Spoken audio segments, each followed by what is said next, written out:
வருங்கால அரசு பணியாளர்களான centum mapping போட்டித் தேர்வர்கள் அனைவருக்கும் உற்சாகமான காலை வணக்கத்தை தெரிவித்துக் கொள்வதில் மிக்க மகிழ்ச்சி அடைகின்றேன். இன்னைக்கு நம்ம வகுப்புல போறதுக்கு முன்னாடி ஒரு சின்ன கதை பார்க்க போறோம். அதாவது இந்த கதை எதை வெளிப்படுத்தும்னா ஒரு புத்தி கூர்மையை தான் வெளிப்படுத்தும். அதாவது இந்த கதையினுடைய நோக்கம்ங்கிறது வேற எதுவுமே கிடையாது, சாதாரண ஒரு புத்தி கூர்மை தான்.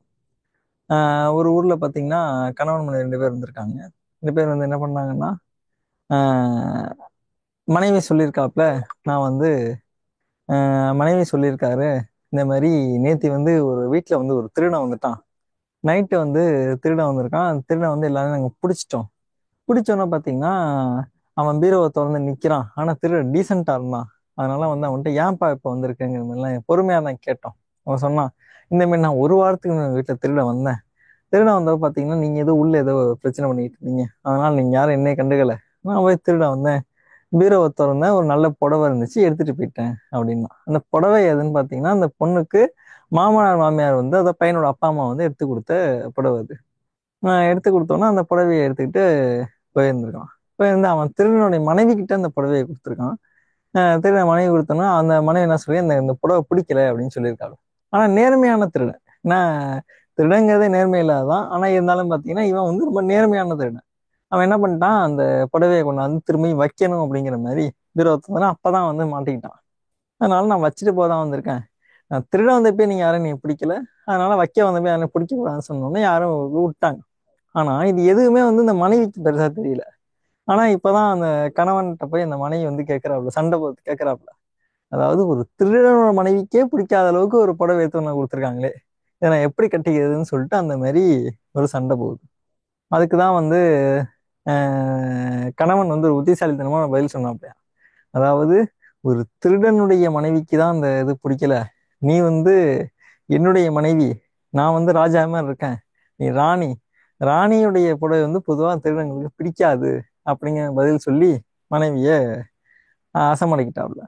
இந்த கதை வந்து என்ன உணர்த்துதுன்னா, எந்த ஒரு சூழலாக இருந்தாலும் சரி, நாம் எதிர்கொள்ளக்கூடிய விதமும் நம்ம விடக்கூடிய சொற்கள், அதாவது வார்த்தைகள் தான் அந்த பிரச்சனையை வந்து பெருசாவாமலும் அல்லது பிரச்சனையே இல்லாமலும் தடுக்கக்கூடிய ஒரு ஒரு எப்படி சொல்ற ஒரு சூத்திரம், அதாவது ஒரு ஃபார்முலான்னு கூட சொல்லலாம், அந்த வகையில இருக்கும். அத மாதிரி நமக்கு வரக்கூடிய எல்லா பிரச்சனைகளையுமே ரொம்ப நம்ம திறமையா கையாண்டோம்னா நம்ம வாழ்வுல பிரச்சனைங்கிற அந்த ஒரு பேச்சுக்கே இடமில்லாமல் இனிமையான ஒரு வாழ்க்கையாக இருக்கும். அந்த தகவலோட இன்னைக்கு நம்ம என்ன ஒரு வகுப்பு பார்க்க போறோம்னா, கிட்டத்தட்ட திருக்குறள் என்கிற ஒரு பகுதி தான் பார்க்க போறோம். இந்த திருக்குறள் என்கிற பகுதி பார்த்தீங்கன்னா கிட்டத்தட்ட ஒரு 20 அதிகாரங்களை வந்து இப்போதைக்கு நமக்கு டிஎன்பிஎஸ்சி கொடுத்துருக்காங்க. நம்ம இன்னைக்கு முடிஞ்ச அளவுக்கு என்ன பண்றோம்னா, இந்த திருக்குறள் இருக்கக்கூடிய அதிகாரங்கள்ல இருக்கக்கூடிய இந்த குறள் எல்லாம் பார்த்துருவோம். அதுல உங்களுக்கு மேக்சிமம் இப்ப நம்ம பாக்குறதுல இருந்து உங்களுக்கு ஏதோ ஒரு வினா கண்டிப்பா வந்துடும். திருக்குறள் பகுதியில இருந்து கேட்டாங்கன்னா நான் புத்தகத்துல இருக்கிறதும் தான், சிலபஸ்ல இருக்கிறதும் வந்து உங்களுக்கு நான் கொடுக்கக்கூடிய இந்த 20 அதிகாரங்கள் மட்டும்தான் இருக்கு. அதனால நல்லா வகுப்பு கவனிங்க. நீங்க இந்த வகுப்பு நீங்க ஒரு முறை கவனிச்சீங்கனாலே உங்களுக்கு தாராளமா போதும்.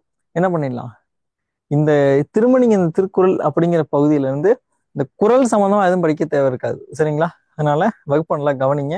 எந்த சந்தேகமா இருந்தாலும் கேளுங்க, சரிங்களா? வகுப்புக்குள்ள போயிடுவோம்.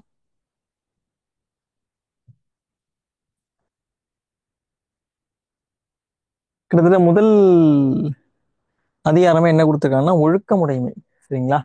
நம்ம வாழ்க்கையில இந்த அதிகாரம் படிக்கும் போதும் சரி, அந்த முதல் அதிகாரமே வந்து அந்த இதெல்லாம் இருக்கும். ஒழுக்கம் விழுப்பம் தரலான், ஒழுக்கம் உயிரினும் ஓம்பப்படும். அதாவது நம்ம வாழ்க்கையில எந்த ஒரு செயல் எடுத்துக்கிட்டாலுமே சரி, அதுல ஒழுக்கம் என்பது மிகவும் தலையாய ஒன்றாக கருதப்படுகிறது. அந்த ஒழுக்கம் தான் நம்மளுடைய செயலாக இருக்கட்டும், நம்முடைய செல்வமாக இருக்கட்டும், நம்முடைய அறிவாக இருக்கட்டும், நம்ம திறமையாக இருக்கட்டும், இது எல்லாத்தையுமே வெளிக்கொணர்வதாக இருப்பது இதுதான், இந்த ஒழுக்கம் மட்டும்தான். இந்த ஒழுக்கம் நம்ம வாழ்க்கையில மட்டும் எல்லா விஷயத்திலும் நம்மள்கிட்ட தெளிவா இருந்துச்சுன்னா நம்மளுடைய வெற்றியை எவராலும் தடுக்கவே முடியாது, சரிங்களா? அதுதான் இந்த அதிகாரம் என்பது நமக்கு சொல்லக்கூடிய கருத்து. இப்ப அந்த அதிகாரத்துக்குள்ள இருக்கக்கூடிய குறளினுடைய ஒவ்வொரு குறளும் பார்த்து அதனுடைய பொருளும் பார்த்துருவோம். ஒழுக்கம் விழுப்பம் தரலான், ஒழுக்கம் உயிரினும் ஓம்பப்படும், ஒழுக்கம் பெருஞ்சிறப்பு தரும், ஆதலின் உயிர் கொடுத்தும் காக்க வேண்டும். ஒண்ணும் கிடையாது. ஒழுக்கம் விழுப்பம் தரலாம், ஒழுக்கம் உயிரினும் ஓம்பப்படும். அதாவது ஒழுக்கத்தை எப்படி காக்கணும்னா உயிரை விடவும் மேலானதாக கருதி இந்த ஒழுக்கத்தை நாம் காக்க வேண்டும் என்று இந்த அதிகாரமானது நமக்கு சொல்கிறது.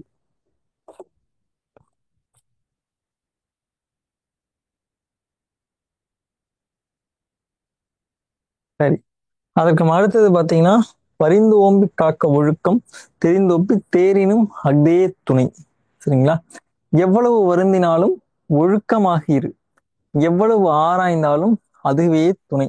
ஒண்ணும் இல்ல, பரிந்தோம்பி காக்க ஒழுக்கம் தெரிந்தோம்பி தேரினும் அஃதே துணை அப்படிங்கிறார். அதாவது எவ்வளவு நம்ம வாழ்க்கை வந்து உங்களை எந்த அளவுக்கு வருத்தினாலும் சரி, வாழ்க்கை என்பது எந்த அளவுக்கு துன்பமான ஒன்றை உங்களுக்கு கொடுத்தாலும் நீங்கள் எப்படி இருக்க வேண்டும்? ஒழுக்கமாக இருக்க வேண்டும்.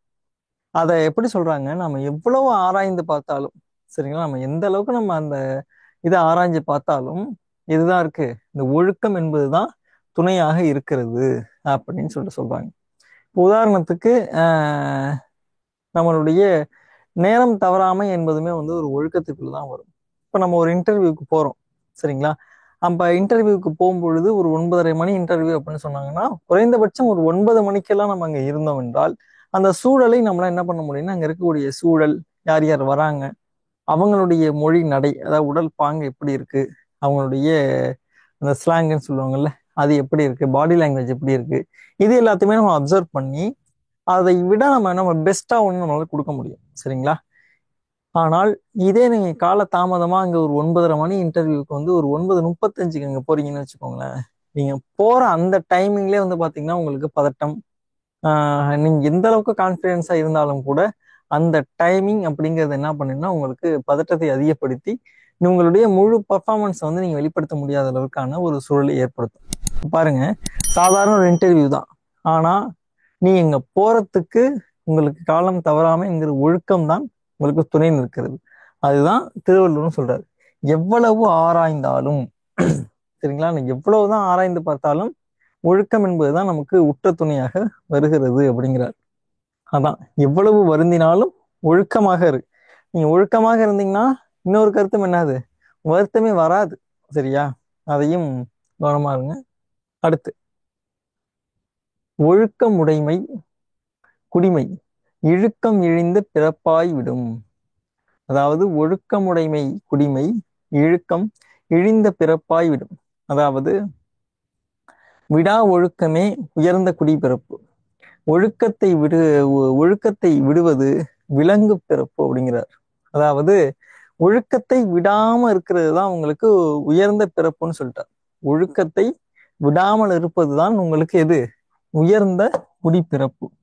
ஒழுக்கத்தை விடுவது அப்படிங்கிறது விலங்கு பிறப்புன்ட்டார். அதாவது ஒழுக்கத்தை நீங்க விட்டீங்கன்னா விலங்கு அப்படிங்கிற மாதிரி சொல்லிட்டார். சரிங்களா? ஆக ஒழுக்கம் இருந்தால்தான் மனிதன், ஒழுக்கம் இல்லையா விலங்கு அப்படிங்கிற மாதிரி சொல்லிட்டார். ஆனா நம்ம அப்படி சொல்லிவிட முடியாது. ஏன்னா விலங்குகள் அனைத்தும் ஒழுக்கமா தான் இருக்கு. சரியா? விலங்குகள் எதுவும் பாத்தீங்கன்னா தனக்கு தேவையில்லாத ஒன்று எதுவும் செய்யறது கிடையாது.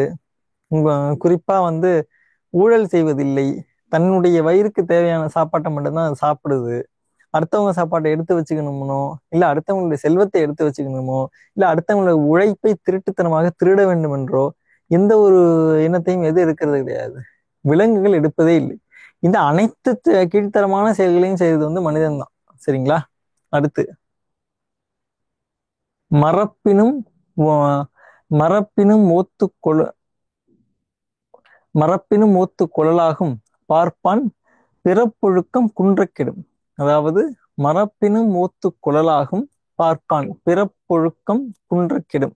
அதாவது கற்பவன் மறந்தாலும் படித்துக் கொள்ளலாம், மானிட ஒழுக்கம் குறைந்தாலோ கெடுவான். சரிங்களா? உங்களுக்கு நான் கொடுத்துருக்க விளக்கம் எல்லாமே வந்து முடிஞ்ச அளவுக்கு ஷார்ட்டா தான் கொடுத்துருப்போம். சரிங்களா? ஏன்னா அவ்வளவுதான் படிச்சு மனப்பாடம் பண்ணுங்கிற அவசியம் கிடையாது. குரலை நீங்க அர்த்தத்தை புரிஞ்சுக்கிட்டாலே போதும். சரிங்களா?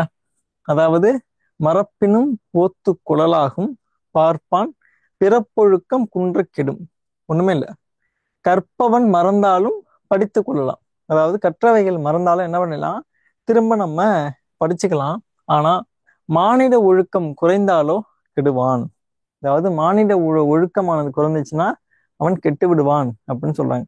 படிச்சது மறந்துச்சுன்னா கூட நம்ம எப்படியாச்சும் நம்ம என்ன பண்ணிடலாம், திரும்ப அதை ரிவிஷன் விட்டோ இல்லை ஏதோ ஒரு வகையில திரும்பியே ஃபுல்லா படிச்சு கூட நம்மளால அதை தெரிஞ்சுக்க முடியும்.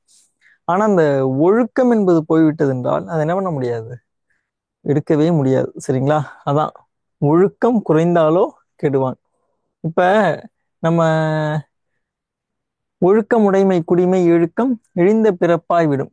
இப்ப இதுல இருந்து உங்களுக்கு வினா எப்படி கேட்கலாம்னா, திருவள்ளுவர், அதாவது வள்ளுவர் விலங்கு பிறப்பு எதன் மூலம் கிடைப்பதாக கூறுகிறாருங்கிற மாதிரி கூட உங்களுக்கு வினாக்கள் வரலாம். அதாவது ஒழுக்கத்தை விடுவதால் விலங்கு பிறப்பு அப்படிங்கிற மாதிரி தான் அதனுடைய கருத்து வருது. சரிங்களா? அப்ப ஒழுக்கத்தை விடுவது எதற்கு சமமாகுங்கிற மாதிரி கேட்டு கீழே வந்து உங்களுக்கு ஆப்ஷன் அந்த மாதிரி கொடுக்கலாம். சரிங்களா?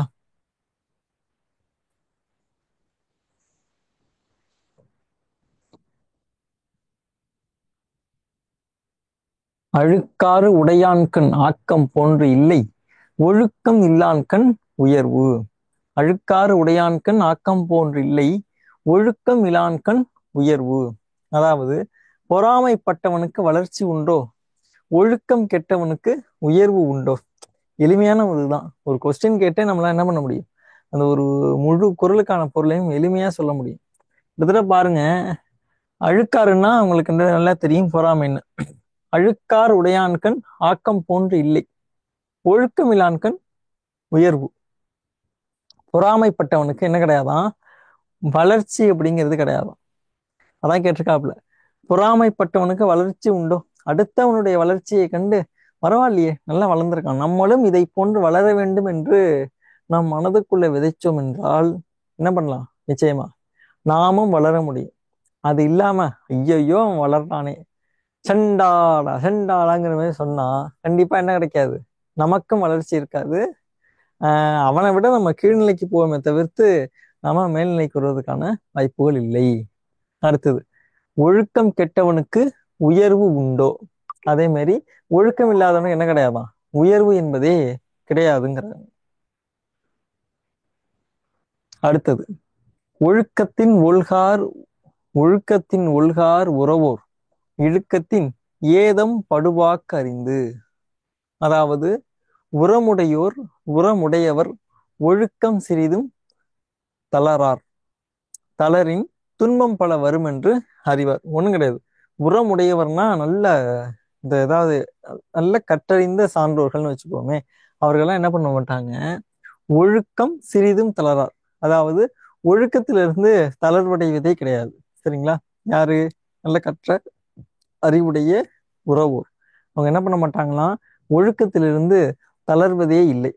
ஆனால் அப்படி தளர்ந்தா அவங்களுக்கு என்ன வரும் தெரியுமா, துன்பம் பல வரும் என்று அறிவார். சரிங்களா? துன்பம் பல வரும் என்று அறிவார். அப்ப நம்ம இதுல இருந்து என்ன புரிஞ்சுக்கணும், ஒழுக்கத்திலிருந்து நாம் தளர்ந்தோம் என்றால் துன்பம் என்பது நமக்கு வரும் என்பதை நாம் அறிந்து கொள்ள வேண்டும். அடுத்து, ஒழுக்கத்தின் எய்துவர் மேன்மை இழுக்கத்தின் எய்துவர் எய்தா பழி. விடா ஒழுக்கத்தால் முன்னேற்றம் வரும், விடா ஒழுக்கத்தால் முன்னேற்றம் வரும், விடுவதால் பொருந்தா பழி வரும். விடுவதால் பொருந்தா பழி வரும். சரிங்களா? அதாவது ஒழுக்கத்தை விடாமல் நாம் போற்றி பாதுகாத்து வந்தோம் என்றால் நமக்கு கண்டிப்பாக உயர்வு என்பது வரும். அதுவே அந்த ஒழுக்கத்தை விட்டோம்னா பொருந்தா பழி. பொருந்தா பழினா என்னது, ஒரு தப்பே செஞ்சிருக்க மாட்டோம், இருந்தாலும் கூட நம் மேல் தவறுகள் பூசி முழுகப்படும். அதுதான் இதனுடைய கருத்து. அடுத்து, நன்றிக்கு வித்தாகும் நல்லொழுக்கம் தீயொழுக்கம் என்றும் இடும்பை தரும். சரிங்களா? அடுத்தது, இதுல ஒரு சாதாரண ஒரு வினா கூட கேட்கலாம், நன்றிக்கு வித்தாகும் நல்லொழுக்கம் தீயொழுக்கம். இதை இப்போ நீங்களே கமெண்ட் பண்ணுங்க. இதுல வந்து இப்ப தொடை விகற்பம், அதாவது தொடைகள்னு சொல்லி பார்த்துருப்போம், மோனை, எதுகை, மோனை, முரண், இயைபு அப்படிங்கிற மாதிரி. அதுல பாத்தீங்கன்னா அந்த எதுகை மோனையை தவிர்த்து வேற என்ன முரண்கள் இதுல இருக்குங்கிறத கமெண்ட் பண்ணுங்க. சரிங்களா? என்னென்ன அந்த தொடை நயங்கள் இருக்கிறது என்பதை வந்து கமெண்ட் பண்ணுங்க. எனக்கு தெரிஞ்சு நான் அண்டர்லைனும் பண்ணிட்டேன், நேரத்தால வந்து நீங்க கண்டுபிடிச்சிருந்துருக்கணும். கண்டிப்பா கமெண்ட் பண்ணுங்க, பார்த்துக்குவோம். நன்றிக்கு வித்தாகும் நல்லொழுக்கம் தீயொழுக்கம் என்றும் இடும்பை தரும். அதாவது தீயொழுக்கம், அதாவது நல்லொழுக்கம் நன்மைகளுக்கெல்லாம் வித்து. வித்துனா என்னது, விதை. அப்ப நன்மைகள் அனைத்திற்கும் விதையாக இருப்பது எதுவென்றால் நல்லொழுக்கம். அதுவே தீயொழுக்கத்தால் என்றென்றும் நமக்கு வருவது எது? துன்பமே. சரிங்களா? ஆமா, ஜெயலட்சுமி கரெக்டா கமெண்ட் பண்ணிருக்கீங்க. அது வந்து முரண் தொடை. சரிங்களா?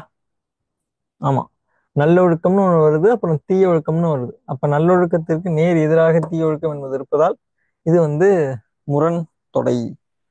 அடுத்தது, நல்லொழுக்கம் என்பது நன்மைகளுக்கெல்லாம் வித்து, தீய ஒழுக்கத்தால் என்னாலும் துன்பமே. ஒழுக்கமுடையவருக்கு ஒழுக்கமுடையவருக்கு உள்ளாவே தீய வழுக்கியும் வாயால் சொலல். அதாவது, திரும்ப சொல்லுவோம், ஒழுக்கமுடையவருக்கு ஒல்லாவே தீய வழுக்கியும் வாயால் சொலல்.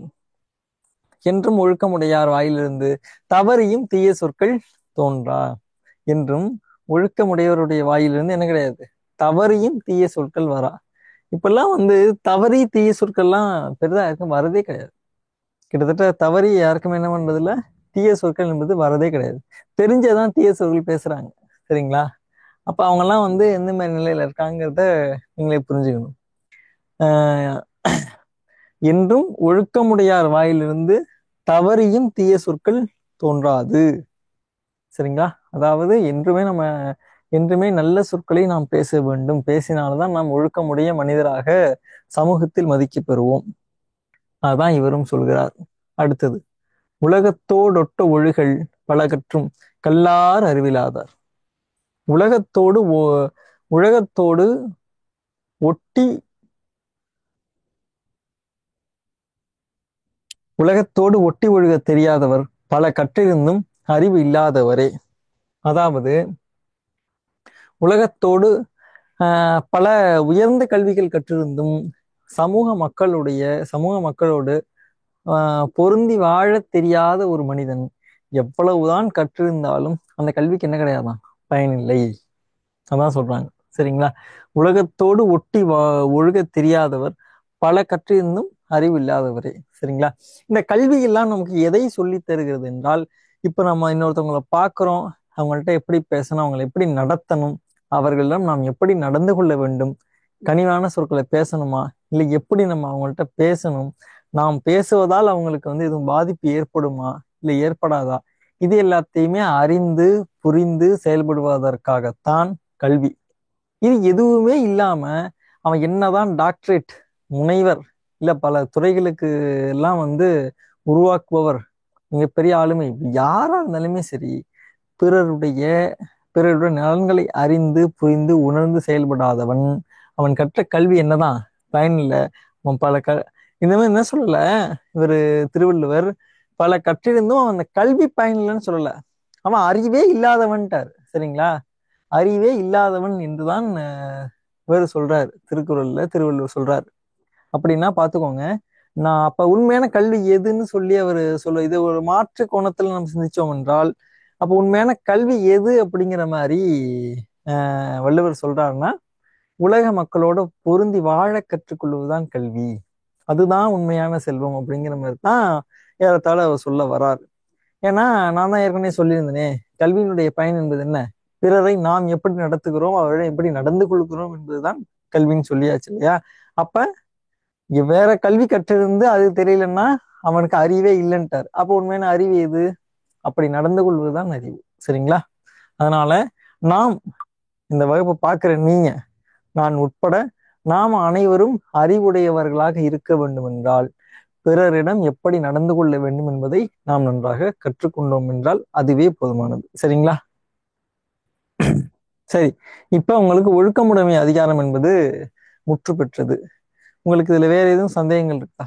எதுவும் சந்தேகம் இருந்தா சொல்லுங்க, அதை கிளியர் பண்ணுவோம்.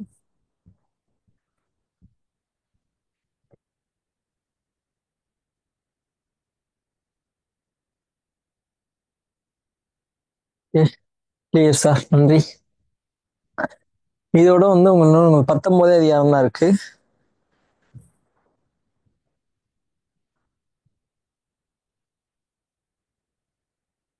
அடுத்தது பொறையுடைமை.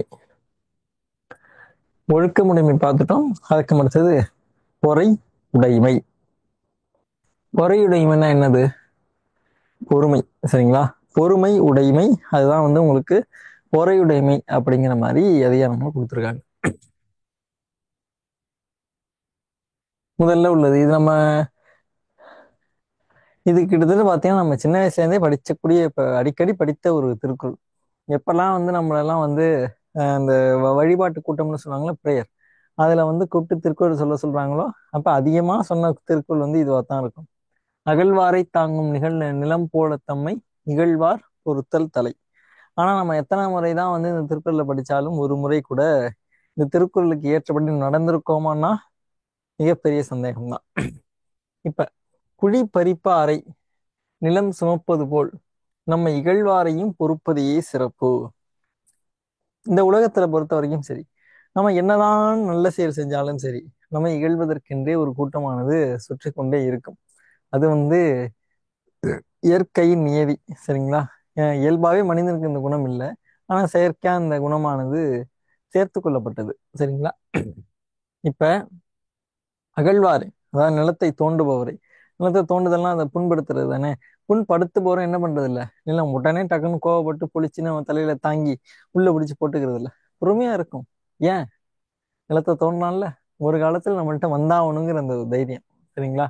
அதனால அகழ்வாரை தாங்கும் நிலம் போல தம்மை இகழ்வார் பொறுத்தல் தலை. நிலத்தை தோண்டுபவரையும் நிலமானது பொறுத்து கொள்கிறது.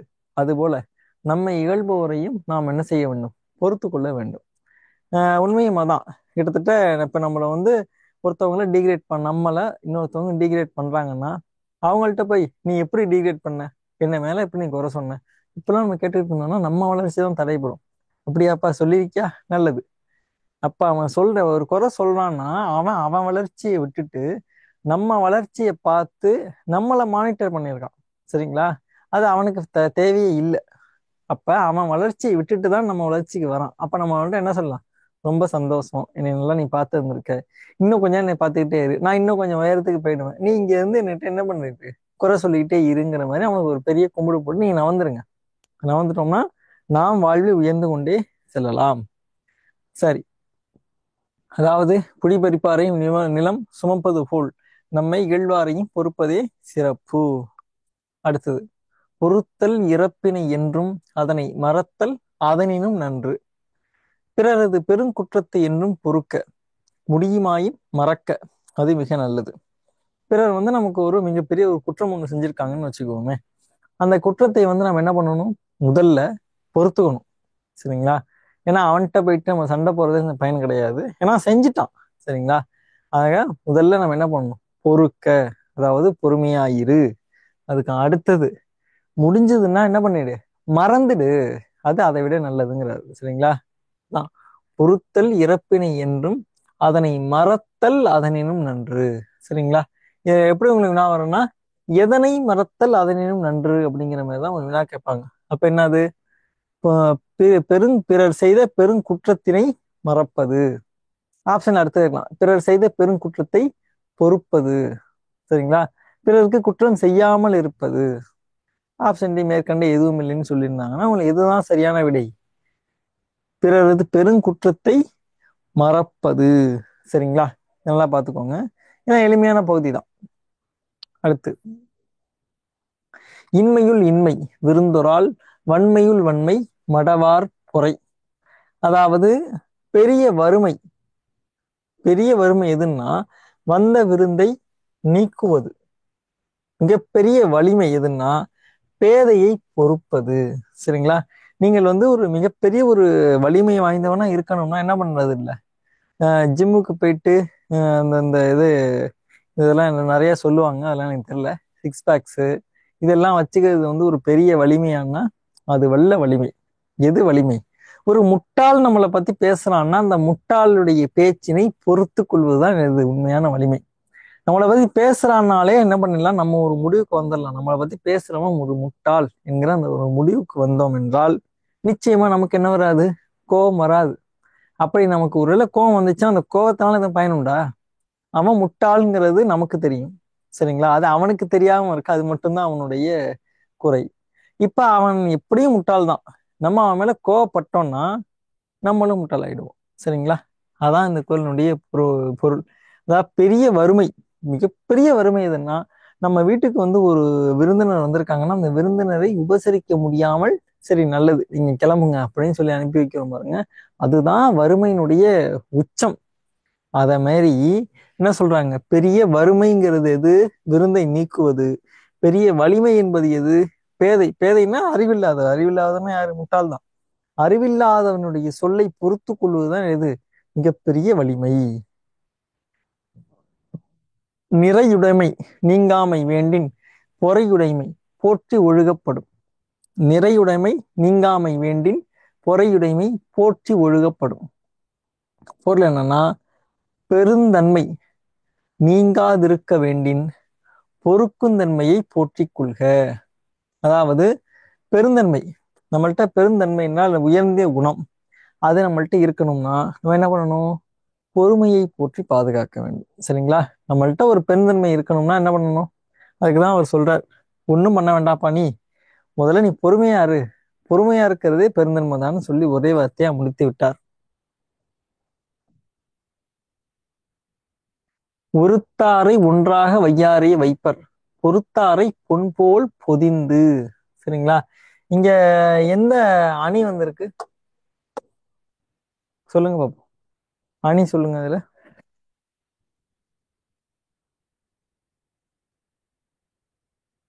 அந்த அணி சொல்ற வரைக்கும் நம்ம திருக்குறள் பொருள் பார்ப்போம். தண்டித்தவரை யார் மதிப்பர், பொறுத்தவரையே பொன் போல் போற்றி மதிப்பர். சரிங்களா? ஒருத்தாரை ஒன்றாக வையாரே வைப்பர், பொறுத்தாரை பொன் போல் பொதிந்து. அதாவது ஆஹ் தண்டித்தவரை வந்து யாரும் மதிக்க மாட்டாங்க. ஒரு குற்றம் செஞ்சுட்டாங்க, உடனே வந்து அவனுக்கு நம்ம ஒரு தண்டனை கொடுத்து அவனை தண்டிச்சிடுறோம். அப்ப வந்து நம்மளுடைய பெருமை இருக்குமான்னு பாத்தீங்கன்னா அந்த அளவிற்கு இருக்காது.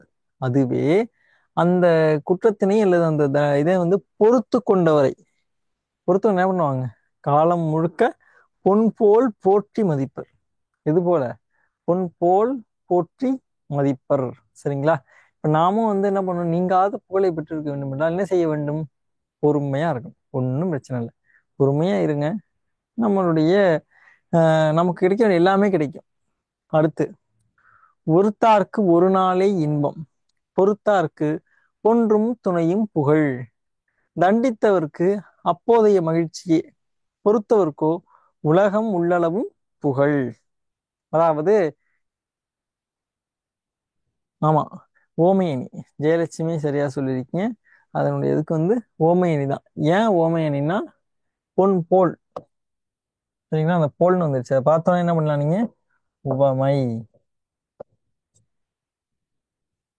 சரி, அடுத்து, ஒருத்தாருக்கு ஒரு நாளை இன்பம், பொறுத்தாருக்கு பொன்றும் துணையும் புகழ். தண்டித்தவருக்கு அப்போதைய மகிழ்ச்சியே. இப்போ ஒரு நம்ம குற்றம் ஒண்ணு பண்ணிட்டாங்க, அவங்கள வந்து நம்ம அப்பயே தண்டிக்கிறோம். அப்ப என்னது? நமக்கு அப்போ உள்ள மகிழ்ச்சி மட்டும்தான். அதுவே அதை பொறுத்து கொண்டால் என்ன சொல்றாரு? பொறுத்தவருக்கும் உலகம் உள்ளளவும் புகழ். இந்த உலகம் உள்ள வரைக்குமே அவனுக்கு புகழ் நிலைத்திருக்கும் அப்படிங்கிறார். சரிங்களா? அப்ப ஏறத்தாழ இதுக்கு முன்னாடி இருந்த திருக்குறளும் இதுக்கும் ஒரே அர்த்தம் தான். சரிங்களா? தண்டித்தவருக்கு அப்போதைய மகிழ்ச்சி மட்டும்தான், ஆனா அதை பொறுத்து கொண்டவருக்கு உலகம் உள்ளளவும் புகழ் இருக்கும். அடுத்தது, திறனல்ல தற்பிறர் செய்யினும் நோனொந்து அறனல்ல செய்யாமை நன்று. சரிங்களா? திறனல்ல தற்பிறர் செய்யினும் நோனொந்து அறனல்ல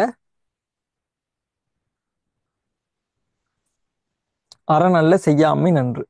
பிறர் முறையல்லவற்றை பிறர் முறையல்லவற்றை செய்தாலும் வருந்தி நீ அறமல்லவற்றை செய்யாதே. சரிங்களா? பிறர் வந்து முறையல்ல, அதாவது ஒண்ணும் கிடையாது. அறனல்ல தற்பிறர் செய்யினும் நோன் வந்து அறனல்ல செய்யாமை நன்று. சரிங்களா? பிறர் வந்து முறையல்லவற்றை செஞ்சாலும் கூட நீ என்ன பண்ணக்கூடாது? நீ வந்து அறமில்லாத ஒன்றை செய்து விடாதேங்கிறார். சரிங்களா? மத்தவன்லாம் வந்து எது வேணுமோ செய்யட்டும், நீ அறத்தை விட்டு நவராம இரு. அது மட்டும்தான் அவருடைய கருத்து. சரிங்களா? அடுத்து, மிகுதியான் மிக்கவை செய்தாரை தாம் தகுதியான் வென்றுவிடல். தன் இருமாப்பால் தீமை செய்தவரை நீ உன் பொறுமையின் சிறப்பால் வென்று விடுக. மிகுதியான் மிக்கவை செய்தாரை தாம் தகுதியான் வென்றுவிடு. சரிங்களா? தன் இருமாப்பால் அவன் வந்து இருக்கக்கூடிய ஒரு திமிரலையோ இல்லை ஏதோ ஒரு அவனுடைய இருமாப்புல என்ன பண்றான், தீமை செய்யறான். சரிங்களா? தீமை செய்யறான், தன் இருமாப்பால் தீமை செய்யறான். அவனை நம்ம என்ன பண்ணணுமா, நம்முடைய பொறுமையின் சிறப்பால் வென்று விடுதல். வென்று அவனை வந்து வெற்றி பெற்று விடு அப்படின்னு சொல்றார். சரிங்களா? அதாவது அவன் என்ன பண்றான், இருமாப்பால தான் தீமை செய்யறான். சரிங்களா? அவன்கிட்ட உண்மையா பொறுமைங்கிற குணம் இருந்துச்சுன்னா என்ன பண்ண மாட்டான், அவன் தீமையே செஞ்சிருக்க மாட்டான். சரிங்களா? அப்ப நம்ம என்ன பண்ணலாம், அவன்கிட்ட தீமை, அவன்கிட்ட அந்த பொறுமை என்கிற குணம் இல்லை. நம்ம அந்த குணத்தை வளர்த்துக்கிட்டோம்னா யாரு வெற்றி பெறுவா, நம்ம தான் வெற்றி பெறுவோம். சரிங்களா? அடுத்து, துறந்தாரின் தூய்மை உடையர், இறந்தார்வாய் இன்னாச்சொல் நோக்கிற்பவர். துறந்தாரின் தூய்மை உடையர், இறந்தார்வாய் இன்னாச்சொல் நோக்கிற்பவர். பொருள்: தரங்கெட்டவரின் வசவை போற்றுபவர், துறந்தவரினும் தூயவர். சரிங்களா? தரங்கெட்டவரின் வசவை பொறுப்பவர், தரங்கெட்டவரின் வசவை பொறுப்பவர், துறந்தவரினும் தூயவர் அப்படின்னு சொல்றாப்புல. அதாவது குறளை திரும்ப வைப்போம். துறந்தாரின் தூய்மை உடையர், இறந்தார்வாய் இன்னாச்சொல் நோக்கிற்பவர். அதாவது ஆஹ் இன்னும் அதாவது நம்மளை வசைப்பாடுவதையே நம்ம வந்து கண்டுக்க தேவையில்ல. அது பாயிண்ட். ஆனா இந்த குறள் என்ன சொல்றாரு, தரங்கெட்டவர். சரிங்களா? தரங்கெட்டவர், அவன்கிட்ட தரமே இல்லை, தரங்கெட்ட அவனே தரங்கெட்டவன், அவனுடைய வசவை நம்ம பொறுத்து கொண்டோம்னா நாம தான் வந்து ஒரு தூய மனிதர் அப்படின்னு சொல்றாரு. சரிங்களா? அவன் தரங்கெட்டதால் தான் நான் என்ன பண்றான், நம்மள்கிட்ட வசவு பாடவே வரான். அப்ப நம்ம என்ன பண்ணணும், அவன்கிட்ட மீண்டும் நம்ம வசப்பாடணும்னா நம்மளும் தரங்கெட்டவனா மாறிடுவோம். ஆக நாம என்ன பண்ணணும், வசவு பாடுறியாப்பா, நீ பாடு, பாடு, இன்னும் கொஞ்சம் கம்மியா சொல்ற, இன்னும் கொஞ்சம் நல்லா சொல்ல அப்படிங்கிற நம்ம கேட்டுக்கிட்டோம்னா நாம தான் யார், நாம தான் வந்து தூய மனிதர். சரிங்களா? துறந்தவரினும் தூயவர் அப்படின்னு சொல்றார். சரிங்களா? அடுத்தது கடைசி குறள்: உண்ணாது நோற்பார் பெரியர், பிறர் சொல்லும் இன்னாச்சொல் நோற்பாரின் பின். உண்ணாது நோற்பார் பெரியர், பிறர் சொல்லும் இன்னாச்சொல் நோற்பாரின் பின். பட்டினி கிடந்து நோன்பு இருப்பவர் பெரியவர், அவரினும் பெரியவர் வசவை பொறுப்பவர். சரிங்களா? அதாவது பட்டினி எல்லாம் இருந்து கடுமையா நோன்பு இருந்து நல்ல அதாவது ஒரு பெரியவர் ஆகணும், அதாவது எப்படி முக்தி நிலை அடைய வேண்டும்னு வச்சுக்கிறாருன்னு வச்சுக்கோமே, அந்த அளவுக்கெல்லாம் வந்து ட்ரை பண்றவங்க பெரியவர்னா என்ன சொல்றாரு பாருங்க, அவரினும் பெரியவர் யாரு, வசவை பொறுப்பவர். சரிங்களா? வசவுன்னா என்னது, ஒரு தூற்றுவதுதான். நம்மளை பத்தி குறை சொல்றாங்க இல்லையா, அந்த தூற்றுதல் தான் வந்து வசவு. அந்த வசவை பொறுப்பவர் தான் யாருன்னு பாத்தீங்கன்னா, அந்த பட்டினி கிடந்து நோன்பு இருப்பவரை விடவும் பெரியவர் யாரு, இந்த வசவை பொறுப்பவர் தான். சரிங்களா? இப்ப நமக்கெல்லாம் வந்து நிறைய வசவு வரும், என்ன பண்ணாத, நம்ம அமைதியா இருந்தோம்னாலே போதும், எந்த ஒரு பதிலும் சொல்ல வேண்டாம், நம்ம ஆட்டோமேட்டிக்கா வந்து நம்ம உயர்ந்தவராக மாறி விடுவோம். சரிங்களா? இப்ப நமக்கெல்லாம் எந்த ஒரு வசவு வரும்னா, உதாரணத்துக்கு படிச்சுட்டு இருக்கீங்க, எத்தனை நாள்லாம் படிச்சுக்கிட்டு இருக்கீங்கிற மாதிரி அந்த மாதிரி வசவு வரலாம். அதுக்கு எதுக்குமே வந்து நம்ம ஒவ்வொரு ஆள்கிட்டையும் வந்து விளக்கம் கொடுக்கணும் எந்த அவசியமும் கிடையாது. வசவு பாடியவர்கள் பாடிக்கொண்டே இருப்பார்கள். நாளைக்கு நீங்க பாஸ் ஆயிட்டீங்களா, மாறும். நம்மளுடைய செயல் தான் அவர்களின் வசவை மாற்றும். அப்படியே நம்ம ஒரு பொசிஷனுக்கு போயிட்டோமா, அதுக்கு அடுத்ததும் பாடுவான், அவன் வாய் மூடாது, பாடிக்கிட்டு தான் இருக்கும். சரிங்களா? அதை பத்தி நம்ம அதுக்கெல்லாம் நம்ம வெயிட்டு கொடுத்துக்கிட்டு நம்ம வந்து ஐயோ இது சொல்றானே, ஐயோ அது சொல்றானேங்கிற மாதிரி நினைச்சுக்கிட்டோம்னா நம்மளுடைய வளர்ச்சி தான் தடைபெறுமே தவிர அவன் வாயை மூட மாட்டான். சரிங்களா? அதான் கவனம். சரி, இப்ப அந்த பொறையுடைமை என்கிற அதிகாரத்தில் உள்ள இதெல்லாம் புரிஞ்சுதுங்களா? அதுல வேற சந்தேகம் இருந்துச்சுன்னா கேளுங்க, முடிச்சிடலாம். பொறையுடைமை அதிகாரத்தில் வேறு ஏதேனும் சந்தேகங்கள் இருக்கிறதா?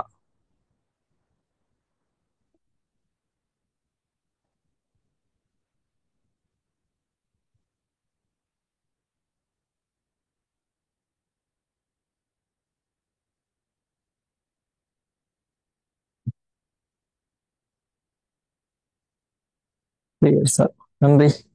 சரி, அதுக்கு அடுத்தது வந்து பாத்தீங்கன்னா இப்போ ஊக்கமுடைமை பார்க்க போறோம். சரிங்களா? முதல்ல என்ன பார்த்தோம், ஒழுக்கம் பார்த்தோம், அப்புறம் பொறுமை பார்த்தோம், இப்ப பார்க்கறது ஊக்கம் பார்க்க போறோம். சரிங்களா? உடையர் எனப்படுவது ஊக்கம், அஃது இலார் உடையது உடையரோ மற்று. சரிங்களா? ஊக்கமே சொத்தாகும். அது இல்லாதவர் பிற இருப்பினும் சொத்துடையார் ஆகார். சரிங்களா? அதாவது ஊக்கம்தான், அந்த ஊக்கம்தான் வந்து என்ன சொல்றாங்க, ஊக்கமே சொத்தாகும். ஊக்கமே சொத்தாகும். அது இல்லாதவர் பிற இருப்பினும் சொத்துடையராக. இந்த ஊக்கம்னா என்னன்னு பாத்தீங்கன்னா, நம்ம வந்து ஒரு அந்த ஊக்கம் அது கைவிடல்னு சொல்றாப்புல இல்ல ஔவையார், அதே அந்த ஊக்கம்தான் வந்து இதுவும். கிட்டத்தட்ட ஊக்கம் என்பது சோர்வில்லாமல் சுறுசுறுப்பாக அந்த ஒரு விடாமுயற்சியோட ஒரு செயலை செய்றோம் பாருங்க, அது பேர் தான் ஊக்கம். இப்ப அதான் திருவள்ளுவர் சொல்றாரு, அந்த ஊக்கம் தான் வந்து சொத்து. அந்த ஊக்கம் இல்லாமல் உன்னிட்ட எது இருந்தாலுமே அது என்னதான், நீ அது இல்லாத ஆள் தான் அப்படிங்கறத சொல்றாரு. சரிங்களா? ஊக்கமே சொத்தாகும். அது இல்லாதவர் பிற இருப்பினும் சொத்துடையர் ஆகார். சரிங்களா? அடுத்தது உள்ளம் உடைமை. உடைமை உள்ளம் உடைமை. உடைமை பொருளுடைமை நில்லாது நீங்கிவிடும். அதாவது ஊக்கச் சொத்தே சொத்து, பொருட்சொத்து நில்லாது போய்விடும். அதாவது ஊக்கம் இருந்தால் நம்மளால என்ன பண்ண முடியும், எப்பொழுதும் அந்த எந்த சொத்துக்களா இருந்தாலும் சரி நாம உருவாக்க முடியும். ஆனா இந்த ஊக்கம் இல்லாம வெறும் பொருட்சொத்தை மட்டும் சேர்த்து வச்சிருந்தோம்னா அந்த பொருட்சொத்தை என்ன பண்ணாங்க, அதெல்லாம் நில்லாது போய்விடும். அதெல்லாம் நிக்காது. அதெல்லாம் வந்து என்ன கிடையாது, நிரந்தர சொத்து கிடையாது. நிரந்தர சொத்தா உனக்கு இருக்கிறது உன் ஊக்கம் தான். இந்த ஊக்கம் இல்லாம நீ எவ்வளவுதான் சேர்த்து வச்சிருந்தாலும் அது இல்லாம போயிடும் அப்படிங்கிறார். சரிங்களா? ஏன்னா ஊக்கம் இருந்துச்சுன்னா தான் முதல்ல சொத்தே வரும். சரிங்களா? ஊக்கம் இல்லாம இருந்துச்சுன்னா அது அது நம்மளுடைய சொத்தா இருக்காது, நமக்கு முந்தையருடைய சொத்தா தான் இருக்க முடியும். அப்படி அந்த சொத்துக்களை வந்து நம்ம பாதுகாக்கணும்னா அதுக்கே நமக்கு என்ன இருக்கணும், ஊக்கம் இருக்கணும். அதுதான் என்னுடைய மறை கருத்து. அடுத்தது ஆக்கம் இழந்தேம் என்று. ஆக்கம் இழந்தேம் என்று அல்லாவார் ஊக்கம் ஒருவன் ஒருவந்தம் கை ஒருவந்தம் கைத்துடையார். அதாவது ஆக்கம் இழந்தோம், ஆக்கம் இழந்தேம் என்று அல்லாவார் ஊக்கம் ஒருவந்தம் கைத்துடையார். அதாவது ஊக்கத்தை திண்ணமாக கையில் கொண்டவர் செல்வம் போயிற்றென்று வருந்தார். என்ன ஒரு அருமையான பொருள் பாருங்க. ஊக்கத்தை வந்து கையில் வைத்துக் கொண்டவர்கள் என்ன பண்ண மாட்டாங்களா, செல்வம் போயிற்றென்று வருந்தார். இப்ப பல தொழில் அதிபர்களை பாருங்க, என்ன பண்ண மாட்டாங்க, ஏதோ ஒரு தொழில் நட்டமாயிடுச்சுன்னா அதை பத்தி கொஞ்சம் கூட வருத்தப்பட மாட்டாங்க. ஓ அப்படியா, பாத்துக்கலாம் அப்படின்னு அடுத்ததுக்கு போயிடுவாங்க. ஏன்னா அந்த வருந்தக்கூடிய காலம் என்பது அந்த அவருடைய அடுத்த முன்னேற்றத்தை பாதிக்குங்கிறது தெரிஞ்சிருக்கும். அதான் அவங்க எல்லாமே வந்து ஊக்கம் என்கிற அந்த ஒரு விடாமுயற்சியை கையில் வைத்திருப்பார்கள். அந்த விடாமுயற்சி, அந்த ஊக்கம் தான் அவர்களை வந்து மென்மேலும் வளரச் செய்கிறது. சரிங்களா? இதை தான் சொல்றாங்க, ஊக்கம் ஊக்கத்தை திண்ணமாக கையில் கொண்டவர். ஊக்கத்தை வந்து திண்ணமா, அதாவது அந்த விடாமுயற்சிங்கிறத வந்து கையை விட்டு விடாம ரொம்ப அதுல அந்த விடாமுயற்சியை மட்டுமே வந்து தன்னுடைய வாழ்க்கையாக கொண்டிருப்பவர்கள் ஒருபோதும் என்ன மாட்டாங்க, செல்வம் போயிட்டே அப்படின்னு வருந்தவே மாட்டாங்க. ஏன்? ஏன்னா அவங்களுக்கு செல்வத்தை உருவாக்கவே தெரியும். செல்வம் போயிடுச்சா ஒன்றும் பிரச்சனை இல்லை, திரும்ப அடுத்தது மேக் பண்ணிக்குவோன்னு சொல்லிட்டு உருவாக்கத்துல தொடங்கிடுவாங்க. அவங்க அந்த செல்வம் போயிட்டேன்னு எல்லளவும் வருந்த மாட்டாங்க. சரிங்களா? அடுத்து ஆக்கம் அதர்வினாய் செல்லும் அசைவிலா ஊக்கம் உடையான் உழை. ஆக்கம் அதர்வினாய் செல்லும் அசைவிலா ஊக்கம் உடையான் உழை. சோர்விலா ஊக்கம் சோர்விலா ஊக்கம் உடையவனது வீட்டு வழி கேட்டு செல்வம் சேரும்.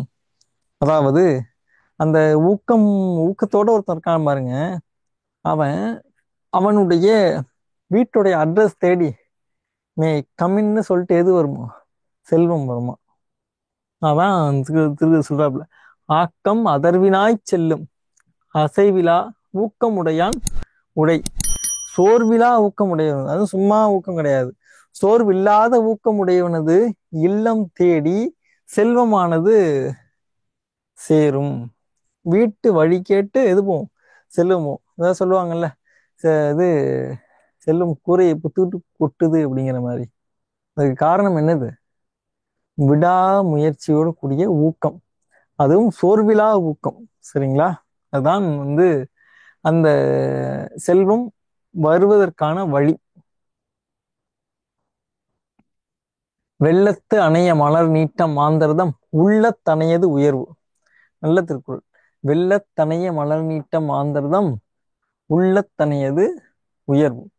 மலரின் நீளம் மலரின் நீளம் நீரின் அளவு மாந்தர்தம் வாழ்வின் உயர்ச்சி ஊக்கத்தின் அளவு. சரிங்களா? வெள்ளத்தனையது மலர் நீட்டம் மாந்தர்தம் உள்ளத்தனையது உயர்வு. சரிங்களா? அதாவது மலரினுடைய நீளம் மற்றும் மலரினுடைய அந்த மனம் இது எல்லாமே வந்து எதை பொறுத்ததுன்னா என்ன சொல்றாங்கன்னா நீரின் அளவை பொறுத்தது. சரிங்களா? அதே மாதிரி மாந்தர்தம் உள்ளத்தனையது உயர்வு. அந்த மாந்தனுடைய உள்ளம், அதாவது மனிதனுடைய உள்ளத்துல அந்த ஊக்கம் என்பது இருந்துச்சுன்னா அந்த ஊக்கம் என்பதுதான் நம்மளுடைய உயர்வு அப்படிங்கிறார். சரிங்களா? அதான் மாந்தர்தம் வாழ்வின் உயர்ச்சி என்பது ஊக்கத்தின் அளவு. சரிங்களா? அந்த உயர்ச்சினா உயர்வு. சரிங்களா? அந்த உயர்வு என்பது எதனுடைய அளவா? அது எந்த அளவுக்கு ஊக்கம் நம்மள்ட்ட இருக்கோ அந்த அளவுக்கு உயர்வு அப்படிங்கிறாங்க. சரிங்களா? வெள்ளத்தனையது மலர் நீட்டம் மாந்தர்தம் உள்ளத்தனையது உயர்வு. அடுத்தது உள்ளுவதெல்லாம் உயர்வுள்ளல் மற்ற மற்றது தள்ளினும் தள்ளாமை நீர்த்து. உள்ளுவதெல்லாம் உயர்வுள்ளல் மற்றது தள்ளினும் தள்ளாமை நீர்த்து. நினைப்பதெல்லாம் உயர்வையே நினைக்க உயர்வு வராவிடினும் அந்த நினைவை விடாதே. நல்ல மிக பிரமா ஒரு அற்புதமான ஒரு குரல் தான் அதுவும் சொல்லணும். கிட்டத்தட்ட பாருங்க, உள்ளுவது எல்லாம் உயர்வுள்ளல். நீங்க சிந்திக்கிறீங்க பாருங்க, உங்க சிந்தனை என்பதை எப்படி இருக்கணும்? உயர்வான சிந்தனையாகவே இருக்க வேண்டும். மற்றது தள்ளினும் தள்ளாமை நிறுத்து. அதாவது அந்த உயர்வு வராவிடினும் அந்த நினைவை விடாதே. ஏன் விடக்கூடாது? ஏன்னா நம்ம எது நினைக்கின்றாயோ அதுவாகி விடுவாய்ங்கிறது வந்து ஒரு மிக உண்மையான ஒரு பழமொழி. அந்த பழமொழிக்கு ஏற்ற வகையில் தான் இந்த ஒரு திருக்குறளும் சொல்கிறது. என்ன சொல்கிறதுன்னு பாருங்க. நினைப்பதெல்லாம் உயர்வையே நினைக்க ஒருவேளை அது நடக்கலைன்னா கூட என்ன பண்ணாத, அந்த நினைப்பை கைவிட்றாத. ஏன்? கண்டிப்பா நடந்தே தீரும்.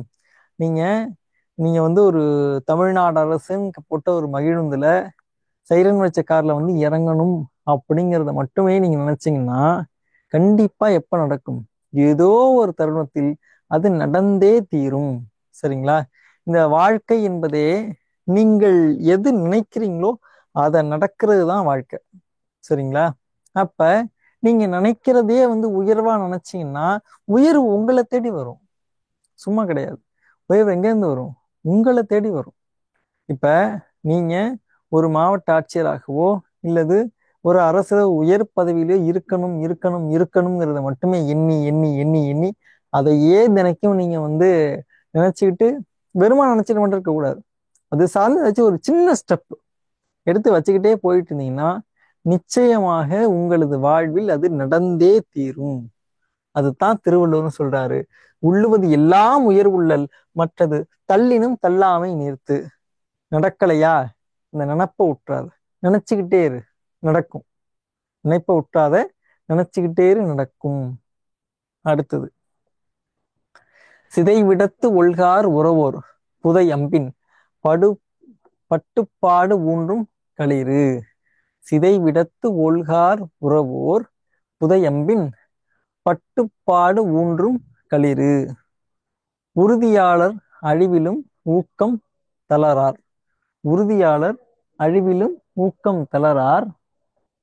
அம்புகள் தைத்தாலும் யானை வழி பொறுக்கும். அதாவது உறுதியாளர், மன உறுதி உடையோர் என்ன பண்ண மாட்டாங்க? தன்னுடைய அழிவிலும், அதாவது தன்னுடைய அழிவிலும் என்ன கிடையாது? ஊக்கம் தளர மாட்டாங்க. அழிவுடைய அதாவது உறுதியாளர் அழிவிலும் ஊக்கம் தளரார். அதே மாதிரி என்ன சொல்றாங்க? அதுக்கு உதாரணமா என்ன சொல்றாங்க? அம்புகள் தைத்தாலும் யானை என்ன பண்ணுமா? வழி பொறுக்குமா. அதான் சொல்றாங்க. கிட்டத்தட்ட இதை நம்ம இப்படி கூட ரிவர்ஸ் எடுத்துக்கலாம். அம்புகள் தைத்தாலும் யானை வழி பொறுக்கும்.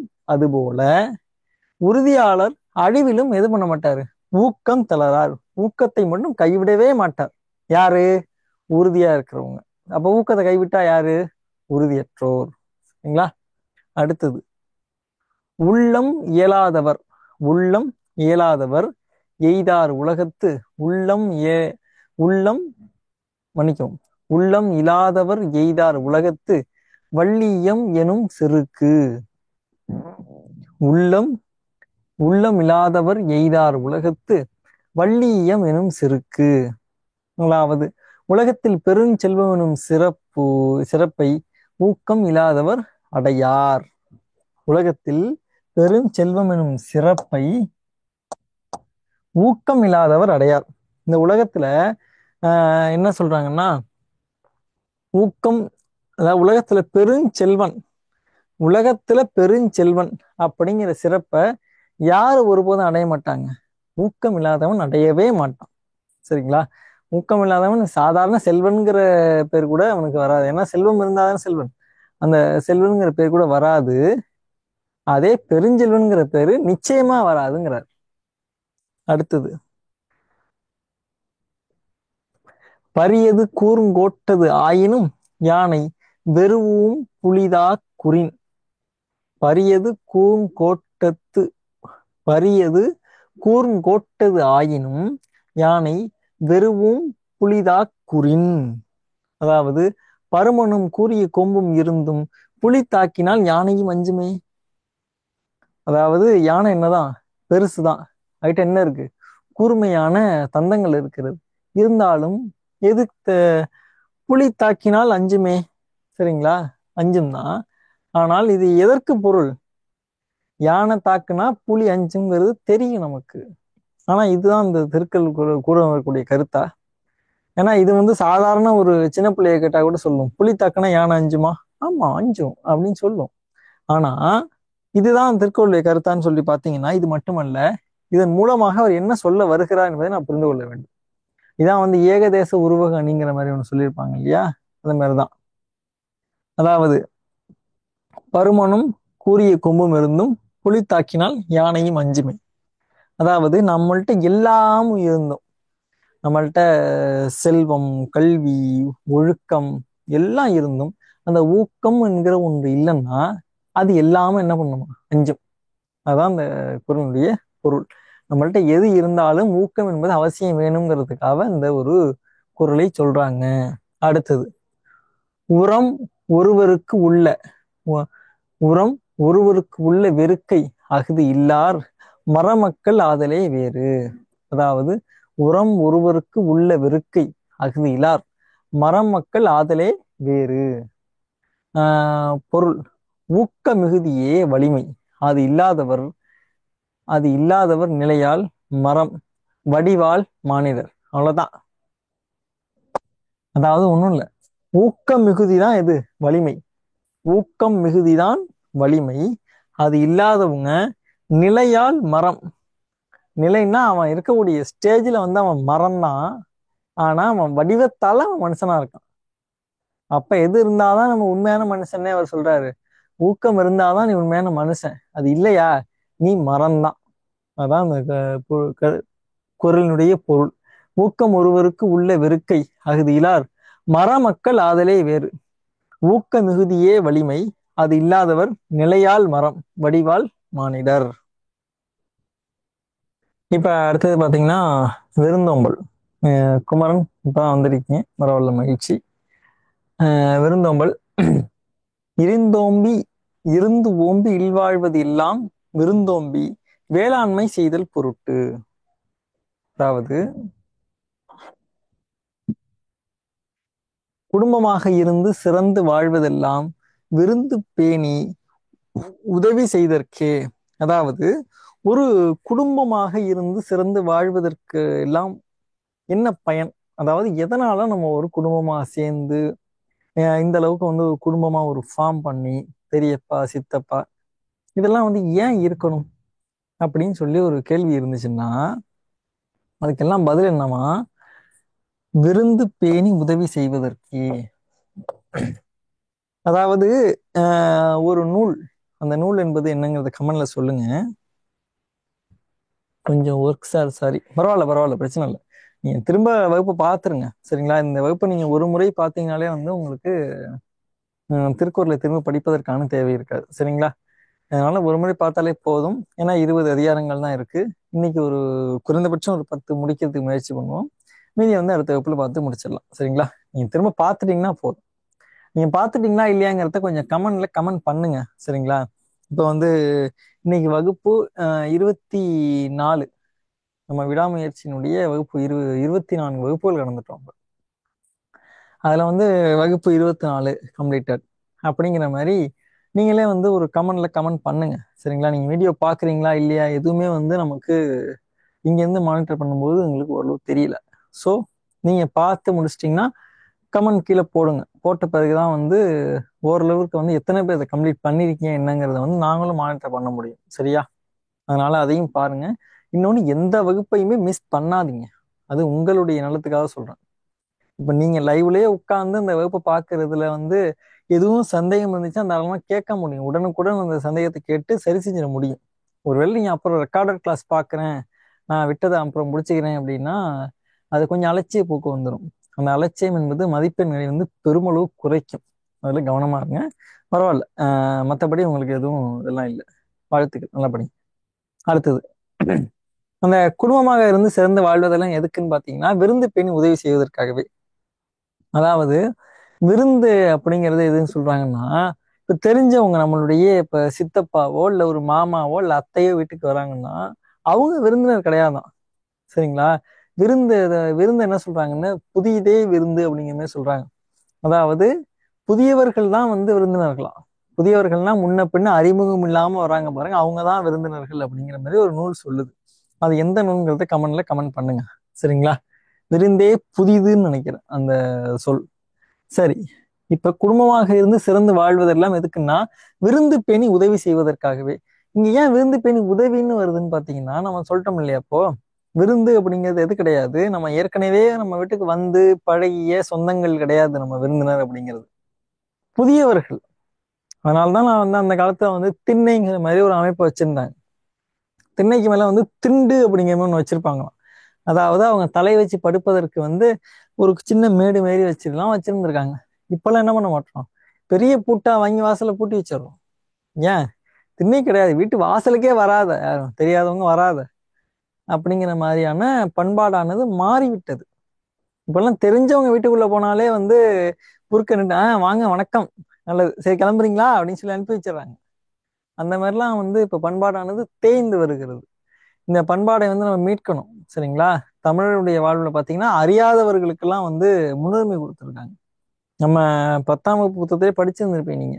வருவீர் உள்ளீரோங்கிறத கேட்டுட்டு தான் வந்து அந்த கதவையே சாத்துவாங்களாம். வேற யாரும் உள்ள வரீங்களா அப்படிங்கிறத கேட்ட பிறகுதான் வந்து கதவையே சாத்தியிருக்காங்க. அது எல்லாமே வந்து நம்மளுடைய சங்க பாடல்கள்ல நம்ம பார்க்க முடியுது.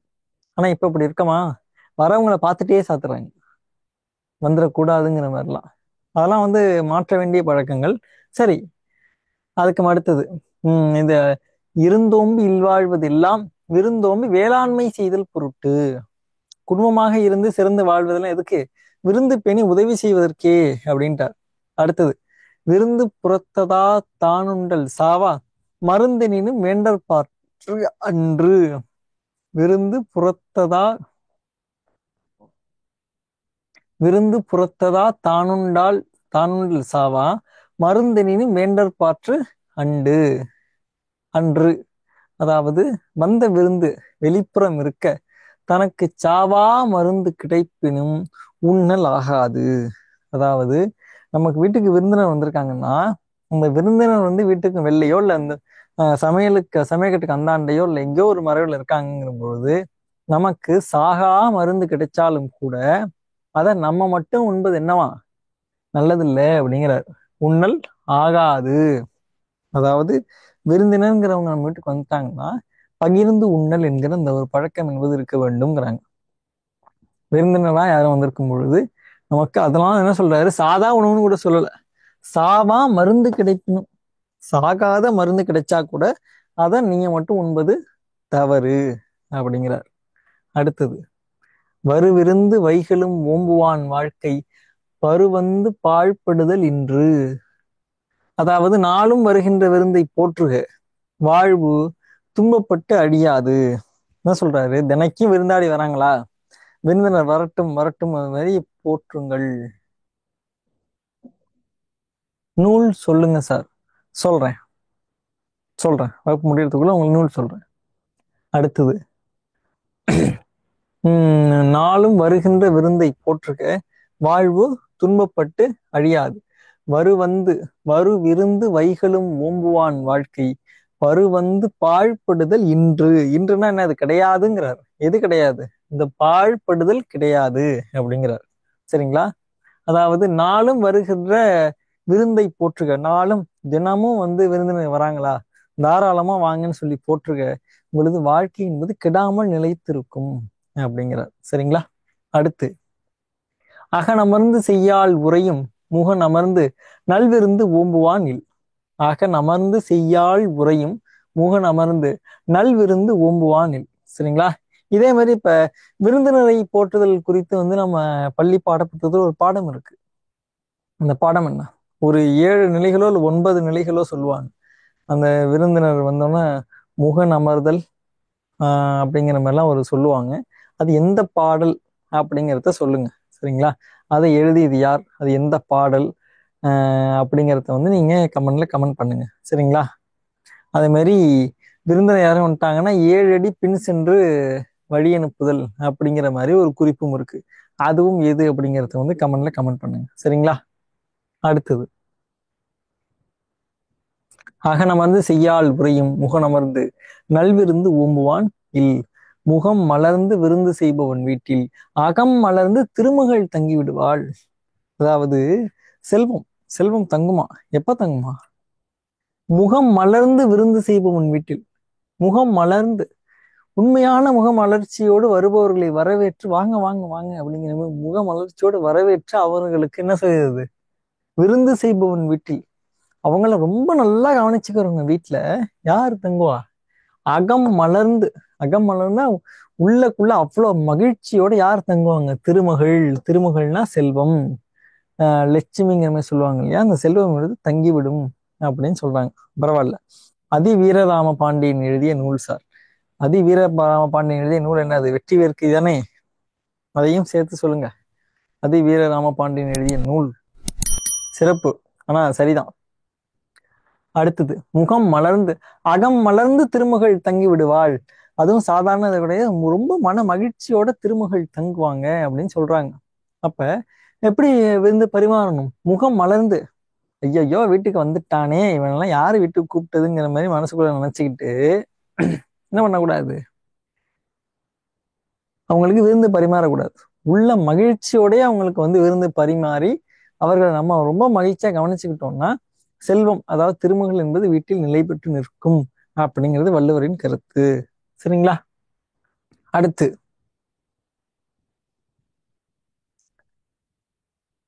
வித்தும் இடல் வேண்டும் கொல்லோ விருந்தோம்பி மிச்சில் மிசைவான் புலம். விருந்து செய்பவன் விருந்து செய்த பின் மிச்சத்தை உண்பவனது நிலத்துக்கு விதை கூட இட வேண்டுமா? ஒண்ணும் இல்ல, விருந்து செய்த பின் மிச்சத்தை உண்பவனது நிலத்துக்கு விதை கூட இட வேண்டுமா? அதான் என்ன சொல்றாப்ல, வித்தும் இடல் வேண்டும் கொல்லோ விருந்தோம்பி மிச்சில் மிசைவான் புலம். ஒண்ணும் இல்ல, விருந்து செஞ்சுறாங்களே, இப்ப வராங்க, வந்த விருந்தினரை வந்து ரொம்ப கவனமா பா பார்த்து பார்த்து அவங்களுக்கு விருந்து செஞ்சுட்டு அவங்க சாப்பிட்டு போனதுக்கு பிறகு நம்ம வீட்டுல கொஞ்சம் சாப்பாடு இருக்கும் இல்லையா மிச்சம், அதை சாப்பிட்றவனுக்கு அவன் நிலத்துல என்ன விதை போடணுமான்னு கேக்குறாரு. ஏன்? தானாவே விளையுமா. அந்த அளவிற்கு வந்து அது வந்து சிறப்பு வாய்ந்த ஒன்று அப்படின்னு சொல்றாரு. ஏன்னா விருந்தினரை முதல்ல கவனிச்சுட்டு அவங்க விருந்தினருக்கு தான் முன்னுரிமை கொடுத்து அவர்கள் நல்ல உபசரிச்சு அனுப்புன பிறகு அவன் வந்து இருக்கிற மிச்சத்தை அவன் சாப்பிட்றான். அந்த நன்மை இருக்கு இல்லையா, அந்த நன்மை வந்து கண்டிப்பாக அவனுக்கு பயன் தரும். அதான் என்ன சொல்றாரு, அவனுடைய நிலத்துக்கு விதை கூட இட வேண்டுமா அப்படிங்கிறார். விதையெல்லாம் தேவையில்ல, அதுவே முளைக்கும் அப்படிங்கிறார். சரிங்களா? அடுத்தது, செல்விருந்து ஓம்பி வருவிருந்து பார்த்திருப்பான் நல்விருந்து வானத்தவர்க்கு. வந்தாரை போற்றி வருவாரை ஏற்பவன் தேவருக்கு நல் விருந்து ஆவான். சரிங்களா? வந்தாரை போற்றி வருவாரை ஏற்பவன் தேவருக்கு நல் விருந்து ஆவான். அதாவது வந்தாரை வந்தாரை போற்றுதல். ஏற்கனவே வந்துட்டு போயிருக்காங்க பாருங்க, அதான் வந்தார். இப்ப வந்து வந்தார் என்பதனுடைய இலக்கண குறிப்பு நீங்க கமெண்ட்ல பண்ணுங்க, நம்ம ஏற்கனவே நடத்திருக்கோம். இப்ப வந்தார் அப்படிங்கிறதுடைய இலக்கண குறிப்பையும் கமெண்ட்ல கமெண்ட் பண்ணுங்க. இப்ப வந்தாரை போற்றி வருவாரை ஏற்பவன். வந்தாரை போற்றி வருவாரை ஏற்பவன். வந்தாரை போற்றினா என்னது? ஏற்கனவே வந்தவங்களை போற்றி, பா வந்துருப்பாங்க நல்லவங்கப்பா அப்படிங்கிற மாதிரி போற்றி வருவாரை ஏற்பவன். திரும்ப அதே மாதிரி வராங்க பாருங்க, அவங்களையும் ஏற்பவன். அவங்க யாருக்கு வந்து நல்விருந்து மாதிரி இருப்பாங்களாம்? தேவருக்கு. தேவருக்கே வந்து அவங்க நல்விருந்து போல இருப்பாங்களாம். சரிங்களா? ஆனா வந்து இந்த ஏற்கனவே வசைப்பாடுதல்ங்கிறத பத்தியும் பார்த்தோம். சரி, ஜெயலட்சுமி சரியா சொல்லிருக்கீங்க. அது வந்து வினையால் அணையின் பெயர். சரிங்களா? வந்தார் என்பது இது வினையால் அணையின் பெயர். இப்ப வந்தாரினுடைய வேர்ச்சொல் சொல்லுங்க, அதையும் கமெண்ட் பண்ணுவீங்க. அதுக்கு தேவருக்கு நல்விருந்து ஆவான் அப்படிங்கிற மாதிரி சொல்றாரு. சரிங்களா? அடுத்தது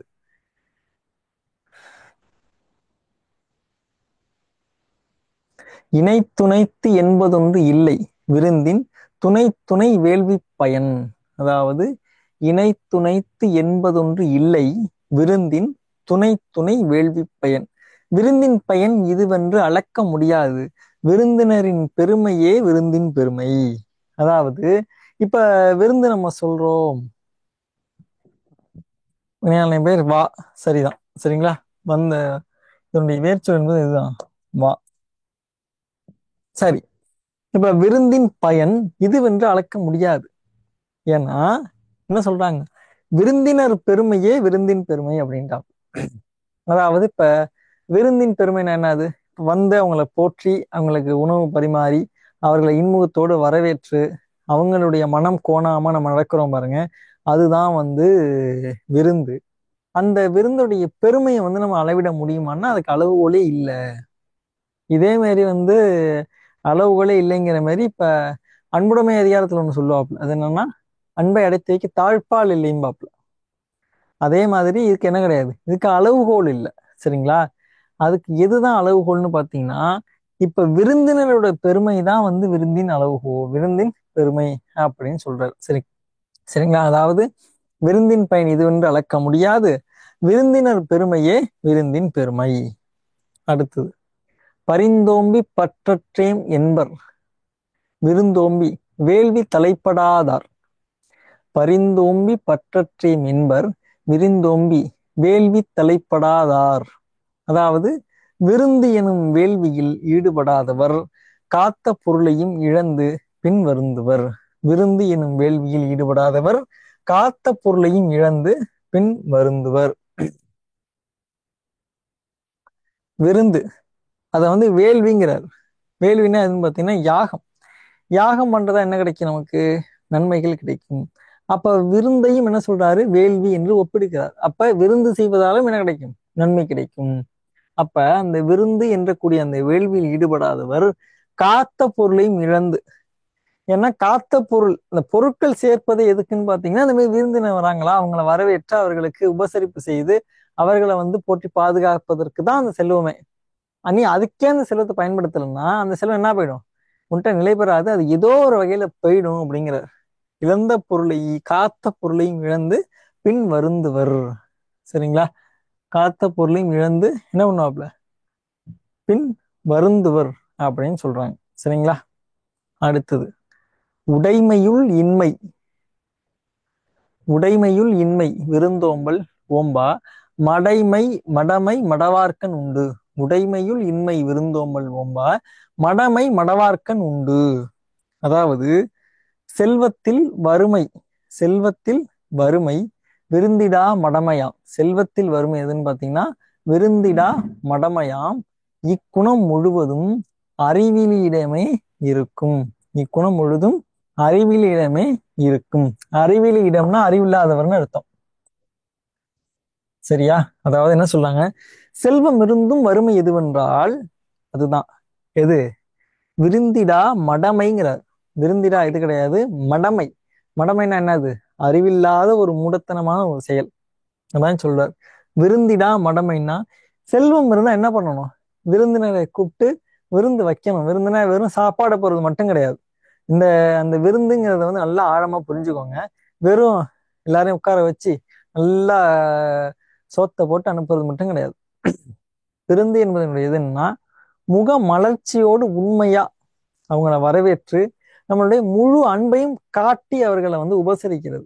நல்லா பாருங்க, உங்களுக்கு நல்லா பிடிச்சவங்க யாராச்சும் வீட்டுக்கு வந்தாங்கன்னு வைங்களேன், அவங்கள வந்து நம்ம அப்படி கவனிப்போம்.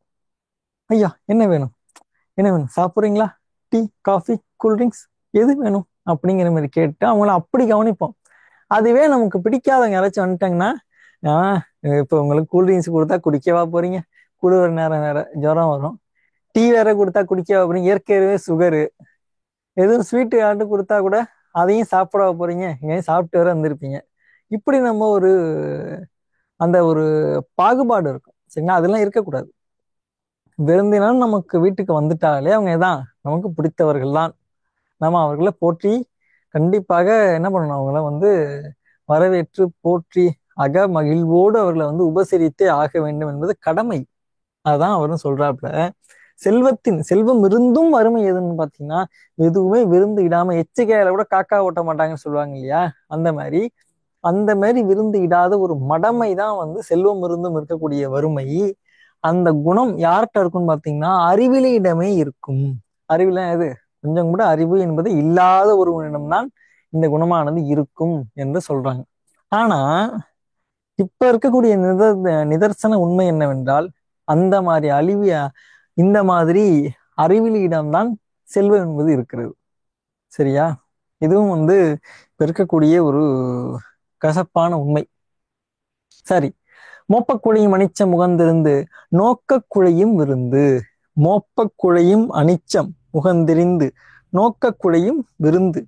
அனிச்ச பூ மோந்தாலே வாடும், விருந்தோ முகம் மாறி பார்த்தாலே வாடிப்போங்கிறாங்க. அதாவது அனிச்சம் பூ இருக்கு பாருங்க, அனிச்ச பூ அது வந்து என்ன பண்ணுமா, முகர்ந்தாலே அதாவது ஸ்மெல் பண்ணாலே என்ன பண்ணிடுமா, வாடி போயிடுமா. அதே மாதிரி விருந்தாடி வராங்க இல்லையா விருந்தினர், அவங்கள்ட்ட வந்து ஏதாச்சும் முகக்கடுப்போடு நம்ம முக மலர்ச்சியோடு அவங்கள்ட்ட பேசும்பொழுது இந்த இதுவும் இருக்காது. ஆனா நம்மளுடைய முகம் மாறி ஏதோ ஒரு சின்ன செயல் செஞ்சா கூட என்ன ஆயிடும், பார்த்தாலே வாடி போயிடுங்கிறாங்க. எது, அதுவும் செயல் கூட செய்ய வேண்டாமா, முகம் மாறி பார்த்தாலே விருந்தானது வாடி போயிடுங்கிறாங்க.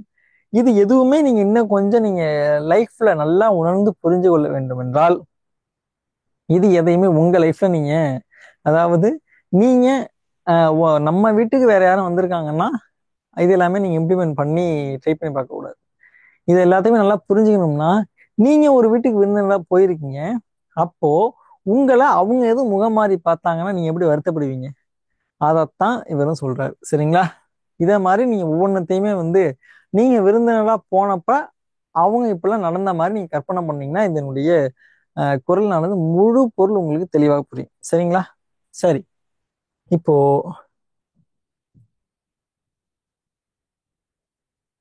விருந்தோம்பல் அதிகாரம் முடிச்சிருக்கோம். இப்ப இந்த விருந்தோம்பல் அதிகாரத்துல எதுவும் உங்களுக்கு சந்தேகங்கள் இருக்கிறதா, இருந்துச்சுன்னா சொல்லுங்க, அதை வந்து நம்ம தெளிவு செய்து விடுவோம். இதுல எதுவும் சந்தேகங்கள் இருக்கா? அந்த சொல்லியிருந்தேன் இல்லையா, விருந்து என்பது புதுமை அப்படிங்கிற மாதிரி, அதை சொன்னதை வந்து தொல்காப்பியர் சொல்லியிருக்கார். தொல்காப்பியர் தன்னுடைய தொல்காப்பியத்தில் வந்து விருந்து என்பது புதுமை அப்படிங்கிற மாதிரி ஒரு பாடல் எழுதியிருக்கிறார். சரிங்களா, அதான் வந்து அந்த நூல் என்பது தொல்காப்பியம். அந்த நூலை எழுதிய தொல்காப்பியர் என்ன சொல்றாருன்னா, விருந்து என்பது பாட்டின் வனப்புகளாக தொல்காப்பியர் சொல்றாரு. அதாவது விருந்து என்பது புதுமை, புதிதாக வந்தவர் தான் வந்து விருந்தினர்னு சொல்றோம் அப்படிங்கிற மாதிரி அவருடைய பாடல் சொல்கிறது. அந்த பாடல் என்னன்னா, விருந்தே தானின் புதுவது கிளந்த யாப்பின் மேற்றே அப்படின்னு சொல்றார். அதாவது விருந்தே தானும் புதுவது கிளந்த யாப்பின் மேற்றே அப்படின்னு தொல்காப்பியர் தனது செய்யுளியல் 231வது பாடல்ல சொல்றார். சரிங்களா, சரி. அடுத்தது மோப்ப கொடை முடிச்சிட்டோம், அதை நீங்க கிளியர்னு போட்டிருக்கீங்க, நல்லது, மகிழ்ச்சி. இப்ப அடுத்தது வந்து அரண் வலியுறுத்தல். சிறப்பு ஈனும் செல்வமும் ஈனும் அறத்தின் உங்கு ஆக்கம் எவனோ உயிர்க்கு. சரிங்களா, அதாவது சிறப்பு ஈனும் செல்வமும் ஈனும் அறத்தின் உங்கு ஆக்கம் எவனோ உயிர்க்கு. அறம் மதிப்பும் செல்வமும் தரும், ஆதலின் அறத்தினும் வாழ்வுக்கு நல்லது வேறில்லை. இப்ப முதல்ல என்ன பார்த்தோம், ஒழுக்கம் பார்த்தோம். அதுக்கு அடுத்தது என்ன பார்த்தோம்? ஒழுக்கம் பார்த்துட்டு ஊக்கம் பார்த்தோம். சரிங்களா? ஒழுக்கம் பார்த்துட்டு பொறை பார்த்தோம், அதாவது பொறையுடைமை பார்த்தோம். அதுக்கு அடுத்தது ஊக்கம் பார்த்தோம். அதுக்கு அடுத்தது என்ன பார்த்திருக்கோம்? விருந்து பார்த்தோம். அதுக்கு அடுத்து இப்ப என்ன பார்த்திருக்கோம்? அரண் வலியுறுத்தல் பார்க்கிறோம். சரிங்களா? முதல்ல ஊக்கம், அதுக்கு அடுத்தது பொறுமை, அதுக்கு அடுத்தது ஒழுக்கம், அதுக்கு அடுத்தது பொறை, அதுக்கு அடுத்தது ஊக்கம், அதுக்கு அடுத்தது விருந்து, அதுக்கு அடுத்து அறம். சரிங்களா? அடுத்தது சிறப்பு ஈனும் செல்வம் ஈனும் பார்த்துட்டோம். அறம் வந்து என்ன பண்ணுமா? மதிப்பும் செல்வமும் தருமா. அதனால அறத்தை விட வாழ்வுக்கு நல்லது எது கிடையாது, வேறு எதுவும் இல்லை அப்படின்ட்டார். அறம்தான் வந்து வாழ்விற்கு செல்வமும் தரும். எது தரும்? செல்வம் மட்டும் கிடையாது, மதிப்போடு கூடிய செல்வம் தருது. அப்ப எது சிறந்த ஒன்று? அறம்தான் சிறந்த ஒன்று. சரிங்களா? அடுத்தது அறத்தின் மூங்கு அறத்தின் மூங்கு ஆக்கமும் இல்லை, அதனை மறத்தலின் ஊங்கில்லை கேடு. அறத்தை போல நன்மை வேறு இல்லை. அறத்தை போல எது கிடையாது? நன்மை என்பது வேறு கிடையாது. இருந்தாலும் அறம் என்பதை மறந்தோம்னா அதை விட கேடு எதுவுமே இல்லைங்கிறார். சரிங்களா? அதை மறத்தலை போல எது இல்லை, கேடு எதுவும் இல்லை அப்படிங்கிறார். சரிங்களா? அறத்தை மறத்தல்னா என்ன? அது அறம்ங்கிற ஒண்ணு இருக்கிறத மறந்தோம்னா அதை விட ஒரு கேடுங்கிறது கிடையாது. அடுத்தது ஒல்லும் வகையான் அறவினை ஓவாதே செல்லும் வாய் எல்லாம் செயல், இயன்ற அளவு இடைவிடாது அறத்தை ஏற்கும் இடமெல்லாம் செய்ய. அதாவது இயன்ற அளவு இடைவிடாது அறத்தை ஏற்கும் இடமெல்லாம் செய்க அப்படிங்கிறார். அதாவது நம்மளால் முடிந்த அளவிற்கு என்ன பண்ணணுமா? அறம் செய்யணுமா. எப்படி செய்யணுங்கிறாரு? இடைவிடாது அறம் செய்யணுங்கிறார். அதுக்கு இன்னொன்னு சேர்த்து சொல்றாரு பாருங்க, ஏற்கும் இடமெல்லாம் செய்க. எந்த இடம்லாம் உங்களால அறம் செய்ய முடியுமோ அந்த இடம்லாம் செய்யுங்க, நல்லது அப்படிங்கிறார். சரிங்களா?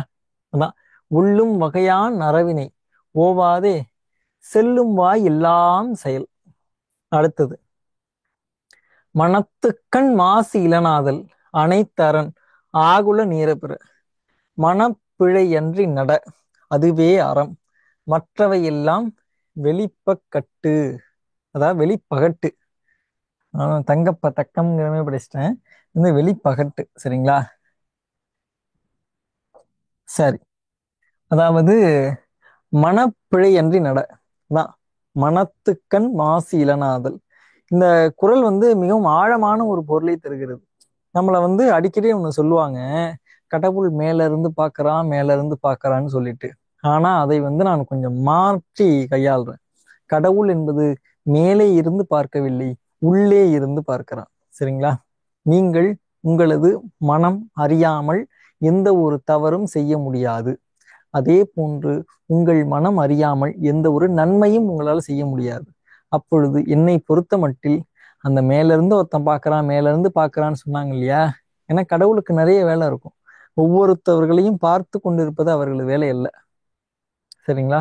ஆனா உங்கள் மனதிற்கு நீங்கள் என்ன செய்கின்றீர்கள், என்ன நினைக்கின்றீர்கள், என்ன செய்ய போகின்றீர்கள் என்பதை மட்டுமே பார்ப்பது வேலை. அப்போ என்னை பொறுத்த வரைக்கும் மனம்தான் கடவுள். அதான் நல்ல மனம் வேண்டும் அப்படின்னு சொல்லுவாங்க இல்லையா? அதான்.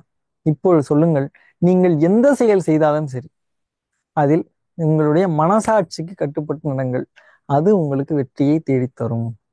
இப்போ மனத்துக்கண் மாசு இளனாதல், உங்களுக்கு உங்கள் மனம் அறிந்த வகையில் நீங்கள் உங்களை நல்லவர் என்று ஒப்புக்கொண்டால் நீங்கள் தான் உலகின் மிகச்சிறந்த நல்லவர். ஆனா உங்களது மனம் அதை ஏற்குமா? நீங்க இதுவரைக்கும் எந்த ஒரு பிறருக்கு எந்த ஒரு துன்பமும் செய்யல அப்படின்னு சொல்லிட்டு உங்க மனம் ஒப்புக்கொள்ளுமா? நிச்சயமா ஒப்புக்கொள்ளாது. அதை நான் அடிச்சு சொல்லுவேன். சரிங்களா? ஏன்னா என் மனசே ஒப்புக்கொள்ளாது. அதுதான் மனத்துக்கண் மாசு இளநாதல் அனைத்த அரண் ஆகுல நீரப்பிற, மனப்பிழை அன்றி நட அதுவே அறம். மனப்பிழை இல்லாமல் நடந்தா அது மட்டுமே தான் அறம்ங்கிறார். சரிங்களா? மத்த எல்லாமே என்னதான் வெளிப்பகட்டுன்ட்டார். வெளிப்பகட்டுனா நீ மத்த மத்த அறம் எல்லாமே ஊருக்காக செய்யறது. சும்மா வந்து நிறைய அறம்ங்கிற மாதிரி இப்ப நிறைய பேர் செய்யறாங்க இல்லையா? அது எல்லாமே வந்து எதுக்கு? வெளிப்பகட்டு அப்படின்ட்டாரு, ஒரே வார்த்தையில முடிச்சிட்டார். ஆனா நான் இந்த வெளிப்பகட்டை வந்து எப்படி வேண்டுமோ நம்ம கொண்டாட முடியும். ஆனால் உங்கள் மனதிற்கு அஞ்சி உங்களால் நடக்க முடிந்தால் நீங்கள் தான் ஆகச்சிறந்த ஒழுக்கமான மனிதர். அதை மட்டும் நல்லா மனசுல வச்சுக்கோங்க. சரிங்களா? அதையும் மனசுலயே வச்சுக்கோங்க. அடுத்தது, மனப்பிழை அன்றி நட. இது அருமையான ஒரு வார்த்தை. சரிங்களா? மனப்பிழை அன்றி நட. இதை மட்டுமே கையில எடுத்துக்கொண்டீர்களானால் உங்களது வாழ்க்கை என்பது செம்மையாக இருக்கும். இப்ப அந்த லக்குன்னு சொல்றாங்க இல்லையா? இப்ப நம்ம டிஎன்பிசியை பொறுத்த வரைக்கும் பாத்தீங்கன்னா, இப்ப 200 கொஸ்டின் உங்களுக்கு தெரிஞ்சதா தான் வரணும். வரும். ஒருவேளை தெரியாத வினா வந்துச்சுன்னா அதுக்கு ஏதாச்சும் நீங்க ஒரு விடை எழுதுவீங்க இல்லையா? அது சரியா இருந்தா அதான் லக்கு. அந்த லக்கு எப்போ வரும்னா, நீங்கள் உங்கள் மனதிற்கு சரியானவனாக நடந்திருந்தீர்களானால் உங்களது மனம் அப்போ சொல்லும், டேய் இதுக்கு ஏ போடாதடா, பி போடு, சரியா இருக்கும்னு சொல்லும். வீட்டுல ஆன்சர் கீ பார்ப்பீங்க, சரியா இருக்கும். எனக்கு அந்த மாதிரி நடந்திருக்கு. சரிங்களா? அதை வச்சு சொல்றேன். இப்ப அந்த லக்கு என்பது மனப்பழி அன்றி நடந்தால் மட்டும்தான் வருமானு பார்த்தீங்கன்னா, மனப்பழி அன்றி நடந்தாலும் வரும். இன்னொன்னு, உங்களது உழைப்பின் மூலமாகவும் வரும். இந்த உழைப்பிற்கும் என்ன உண்டு? நிச்சய பலன் என்பது உண்டு.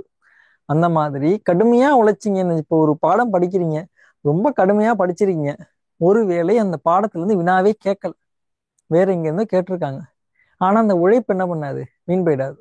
கண்டிப்பாக அந்த உழைப்பு வீண் போயிடாது.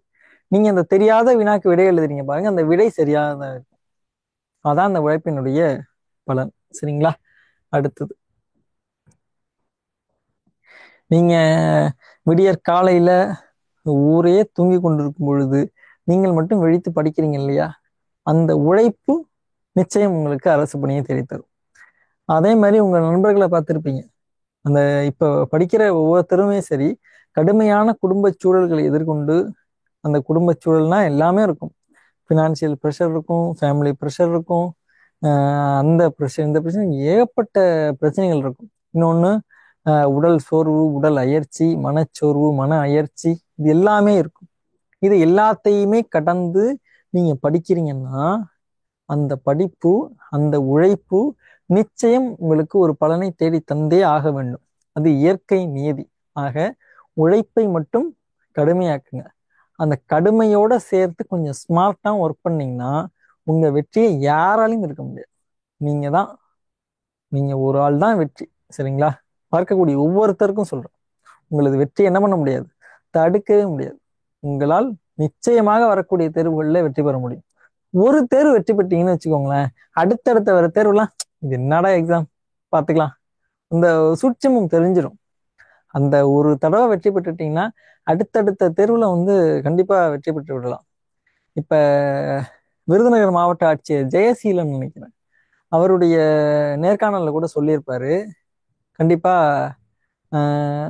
நான் குரூப் 4 பாஸ் பண்றது எனக்கு கஷ்டமா இருந்துச்சு, ஆனா ஒரே ஒரு முறை நான் அந்த தேர்வு பாஸ் பண்ணேன், தேர்ச்சி அடைஞ்சதுக்கு பிறகுதான் அந்த தேர்வை அணுக வேண்டிய அந்த ஒரு முறையே எனக்கு கிடைச்சது. அதற்கு அடுத்தது ஒவ்வொரு தேர்வு தேர்வு தேர்வு தான் எழுதினாப்ல. இப்ப மாவட்ட ஆட்சியர். அந்த பேச்சாளர் பர்வீன் சுல்தானா கூட சொன்னாங்க, ஒரு முறை பேச போயிருக்காங்க. தமிழ் பேசியங்கள் மூச்சு என்கிற அந்த ஒரு நிகழ்ச்சியில அந்த ஜெயசீலன் என்பது அந்த ஈயாப்ப போயிருக்காப்ல. போயிட்டு பேசணும்னா பர்வீன் சுல்தானா என்ன பண்ணியிருக்காங்க, அவங்கள இல்லப்பா நீ இன்னும் கொஞ்சம் நல்லா பேசல, அடுத்த முறை பேசுவாங்கன்னு அனுப்பிட்டாங்க. அப்ப போனவர் திரும்ப ஒரு ஒரு சில ஆண்டுகள் கழிச்சு அந்த பர்வீன் சுல்தான் அந்த மேடத்தை பேச கூப்பிட்டுருக்காங்க. மாவட்ட ஆட்சியர்கள் இவங்கெல்லாம் கலெக்டர் முன்னாடி பேச போறாங்க, போய் உட்கார்ந்துருக்காங்க. பார்த்தா அங்க அந்த பையன், அங்க பார்த்தோன்னு என்னடா அந்த பையனை எங்கேயோ பார்த்த மாதிரி இருக்குன்னு அப்பதான் அவர் மேடையில சொன்னாப்லையா, அவங்க என்னை ஒரு முறை அந்த மேடையில இருந்து என்னை ரிஜெக்ட் பண்ணாங்க, இப்ப நானே அந்த மேடத்தை மேடைக்கு பேச கூப்பிட்டுருக்கேன் அப்படின்னு சொன்னாராம். ஆக கல்வி என்பது உங்களுக்கு எந்த ஒரு ரிஜெக்ஷனையுமே அப்படியே மாத்தி கொடுக்கும். கிட்டத்தட்ட பாருங்க, அந்த ஒரு பேச்சாளர் தான், அவங்க அப்ப அந்த மேடையில இருந்து கீழே இறக்கி விட்டாங்க, திரும்ப அந்த பேச்சாளரே மேடைக்கு ஏத்துற அளவுக்கு இவர் உயர்ந்தார். காரணம் கல்வி. சரிங்களா? நிச்சயமா உங்களால முடியும், உங்களால் மட்டுமே முடியும். நீங்கள் தான் வெற்றியாளர். எந்த மனச்சோரும் வேணாம், தைரியமா படிங்க, நிச்சயம் முடியும்.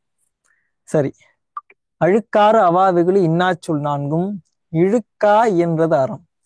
பொறாமை, ஆசை, சினம், கடுஞ்சொல் வராமல் ஒழுகுவதே அறம். சரிங்களா? இதெல்லாம் இருக்கக்கூடாதுங்கிறாரு பாருங்க. பொறாமை முதல்ல. அடுத்தவன் வளர்றானா, வளரட்டும். ஆசை, சினம், கடுஞ்சொல் இதெல்லாம் வராமல் இருப்பதுதான் அறம்ட்டார். இப்ப ஆசையே துன்பத்திற்கு காரணம் இருக்கா? உண்மைதான். அதற்கு கூட ஒண்ணு சொன்னாங்க. கிட்டத்தட்ட புத்தர் ஆசையே படக்கூடாது என்று ஆசைப்பட்டார் அப்படின்னு. புத்தர் என்ன பண்ணாரு? ஆசையே படக்கூடாது என்று ஆசைப்பட்டார். அதுவும் இப்ப ஆசைப்படக்கூடாதுங்கிறது ஒரு ஆசை தானே. அடுத்தது சினம். கண்டிப்பா எந்த சினம், சினம் என்பது அவசிய தேவை. திருவள்ளுவர் வேணா அது வேண்டான்னு சொல்லியிருக்கலாம். ஆனா என்னை பொறுத்தளவுக்கு சினம் என்பது கண்டிப்பாக தேவை. ஆனா எந்த விஷயத்துலங்கிறது ரொம்ப முக்கியம். சினம் என்பது அவசிய தேவைதான். எப்பொழுது, யாரிடம், எங்கே, எதற்கு, எப்படி இதெல்லாம் பொறுத்து அந்த சினம் என்பது வந்துச்சுன்னா அது ஆரோக்கியமான சினம். இதெல்லாம் வரல, தொட்டதன்னூருக்கும் கோவப்பட்டீங்கன்னா அது வேஸ்ட். அதுல எந்த ஒரு பயனுமே கிடையாது. அடுத்தது கடுஞ்சொல். நம்ம பேசக்கூடிய சொற்கள் இன்சொல்லாக இருக்க வேண்டும். இப்போ ஒருத்தவங்களோட போய் பேசுறீங்க, ஆஹா அவர்கிட்ட பேசினாலே ஒரு நல்ல வைப்பு கிடைக்கும்பா, அவர் அந்த அளவுக்கு இதா பேசுவாரு, அந்த பேர் உங்களுக்கு வரணும். சரிங்களா? ஐயா இதுகிட்ட பேசினாலே இது சிடுமூஞ்சி. இன்னொன்னு ஒண்ணு சொல்லுவாங்க, நம்ம ஊமைத்துறை நடத்தின பேர் சொல்லுவோம், இஞ்சி தின்ற குரங்கு அப்படிங்கிற மாதிரி ஒண்ணு. அந்த மாதிரிலாம் மூஞ்சி வச்சுட்டு பேசுவாங்க. அதெல்லாம் மாதிரிலாம் இருப்பதெல்லாம் எது கிடையாதான், அறமே கிடையாதுன்ட்டார். சரிங்களா? அடுத்தது பொறாமை, ஆசை, சினம், கடுஞ்சொல் வராமல் ஒழுகுவது, அதாவது ஒழுகுவதுன்னா நடப்பதே அறம். சரிங்களா? அழுக்கார் அவா வெகுளி இன்னா சொல் நான்கும் இழுக்காய் என்றது அறம். இதை என்ன கேட்பாங்கன்னா உங்களுக்கு வரிசைப்படுத்துதல கேட்பாங்க. அறம் என்பது எது என திருவள்ளுவர் குறிப்பிடுகிறார் என்பதை முறைப்படுத்துகன்னு சொல்லிட்டு கூட என்ன கேட்கலாம், அழுக்காறு அவா வெகுளி இன்னாச்சொல், இன்னாச்சொல் அவா வெகுளி அழுக்காறு, அழுக்காறு இன்னாச்சொல் அவா வெகுளி, இந்த மாதிரி உங்களுக்கு மாற்றி மாற்றி கொடுக்கலாம். ஸோ இந்த மாதிரி இடத்துக்குலாம் என்ன பண்ணலாம்னா நீங்க கண்டிப்பாக திருக்குறளை கொஞ்சம் படிச்சிருக்கணும். படிச்சிருந்தீங்கன்னா ஏத்தா எழுதிடலாம். சரிங்களா? அடுத்தது முதல்ல அந்த வினாவை பார்த்தோன்னே திருக்குறளை விடை எழுதுறது ரொம்ப ரொம்ப எளிமையான பகுதி. கண்டிப்பா எளிமையா தான் கேட்பாங்க. ஆனா எந்த திருக்குறள் கேட்டிருக்காங்கிறது முதல்ல நீங்க தெரிஞ்சிருக்கும். அதுக்கு நமக்கு இருக்கக்கூடிய 20 அதிகாரத்தில் இருக்கக்கூடிய வெறும் 200 குறள் தான். 200 குறள்ல நீங்க எல்லாமே படிச்ச குறளா தான் இருக்கும். ஏன்னா எல்லாமே ஸ்கூல் புக்ல தான் எடுத்திருக்காங்க இல்லையா? ஸோ அப்ப படிச்ச குறளா இருக்கும். அந்த குறளை மட்டும் நீங்க பார்த்துட்டீங்கன்னா, இப்போ ஒரு குறளுடைய அவுட்லைன் சொன்னாலே நிச்சயமா குறள் சொல்ல முடியும். ஏன்னா 1.5 வரி தான் இருக்கு, கண்டிப்பா சொல்லிட முடியும். அப்ப அந்த குறள் என்னங்கிறத ஐடென்டிஃபை பண்ணிட்டீங்கன்னா விடை உங்களுக்கு எளிமையா தெரியும். ஆப்ஷனை பார்க்காமலே விடை சொல்லலாம். சரியா?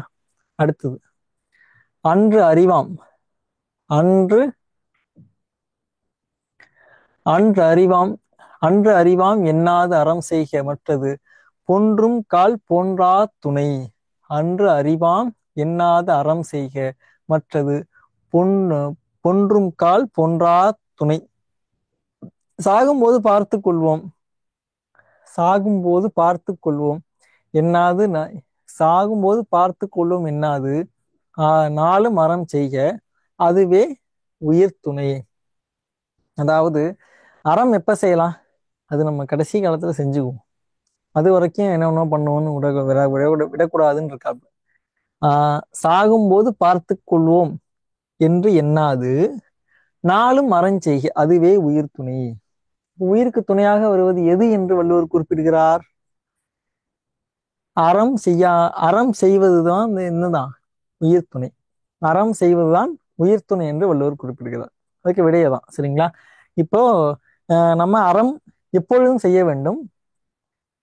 ஆனா அதை என்ன பண்ணக்கூடாது, சாகும்போது பார்த்துக்கலாம்னு சொல்லிட்டு அறம் செய்வதை தள்ளி போடக்கூடாது. ஏனென்றால் அறம் செய்வதுதான் என்னது, உயிர் துணை. சரிங்களா? அடுத்தது அறத்தாறு இது என வேண்டா சிவிகை பொறுத்தானோடு ஊர்ந்தான் இடை. பல்லக்கில் இருப்பவனையும் சுமப்பவனையும் பார்த்து அறத்தின் பயனை மதிப்பிடாதே. சரியான குறள். சரிங்களா? கிட்டத்தட்ட பல்லக்குல இருப்பவனையும் சுமப்பவனையும் பார்த்து அறத்தின் பயனை மதிப்பிடாதே அப்படின்ட்டாப்ல. அதாவது இப்ப உயர்ந்த செல்வந்தர் பல்லக்குல, அப்பெல்லாம் பல்லக்குல வச்சு தூக்கிட்டு போற அந்த ஒரு பழக்கம் இருந்துச்சு. அப்ப அதை வச்சு பல்லக்குல வச்சு தூக்கிட்டு போறான் அப்படின்னா பல்லக்குல இருப்பவன் நிறைய அறம் செஞ்சிருக்கான் அப்படின்னு நினைச்சிடாத. ஏன்னா பல்லக்கு தூக்கிட்டு போறான் பாருங்க, அவன் கூட நிறைய அறம் செஞ்சிருக்கலாம். அதனால பல்லக்கில் இருப்பவனை பார்த்தும் சுமப்பவனை பார்த்தும் அறத்தின் மதிப்பை மதிப்பிடாதே அப்படின்னு இருக்காரு. சரிங்களா?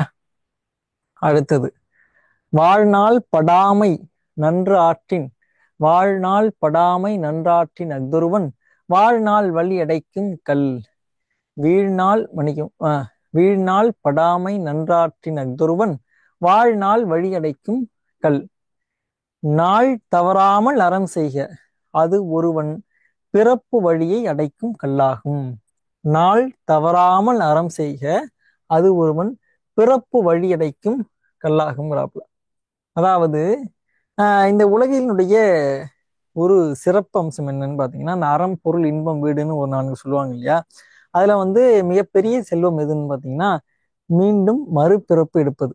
அது எடுக்காம இருக்கிறது தான் வந்து, அதான் என்ன சொல்லுவாங்கன்னா பாத்தீங்கன்னா, ஆஹ்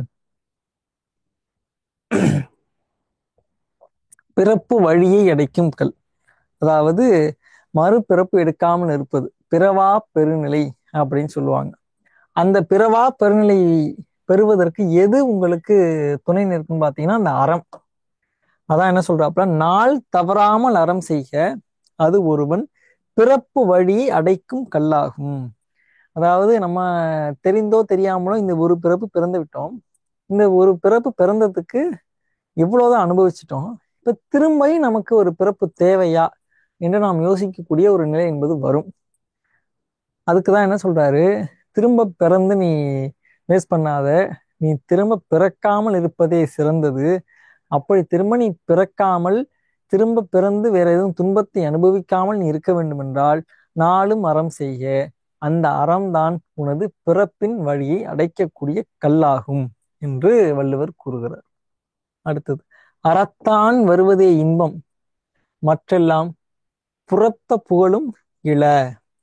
அதாவது அறநெறியால் வருவதே இன்பம், பிற வழியால் வருவன துன்பம் பழி. சரிங்களா? அதாவது அறநெறியால் வருவது மட்டுமே எது? இன்பம். மற்ற எல்லாமே உங்களுக்கு என்னது? பிற வழியால் வருவன எல்லாமே இதுதான் துன்பம் அப்படின்ட்டு. இப்போ 1 ரூபாய் நீங்க சம்பாதிக்கிறீங்க. அந்த 1 ரூபாய்க்கு நீங்கள் அறம் தவறாமல் உண்மையான உழைப்போட உண்மையான முயற்சியோட அந்த தொகையை நீங்க சம்பாதிச்சீங்கன்னா அது வந்து உங்களுக்கு இன்பத்தை தரும். அது அல்லாமல் வேறு எந்த வழியில நீங்க வந்து தொகை சம்பாதிச்சாலும் அது என்னதான்? துன்பத்தை தான் தரும், பழியை தான் கொடுக்கும் அப்படின்ட்டு. சரிங்களா? அடுத்தது,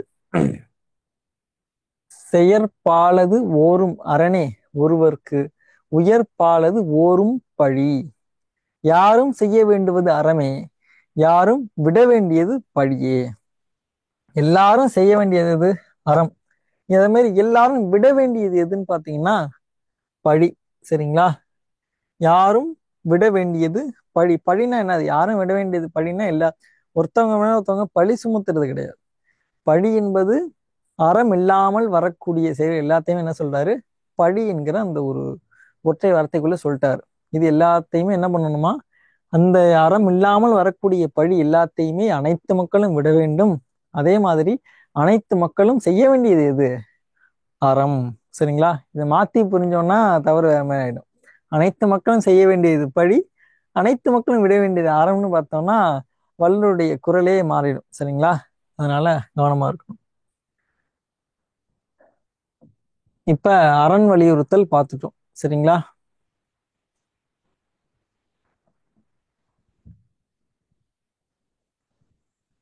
சரி, இன்னைக்கு நம்ம இதோடைய வகுப்பு முடிச்சுக்கலாம்னு நினைக்கிறேன்.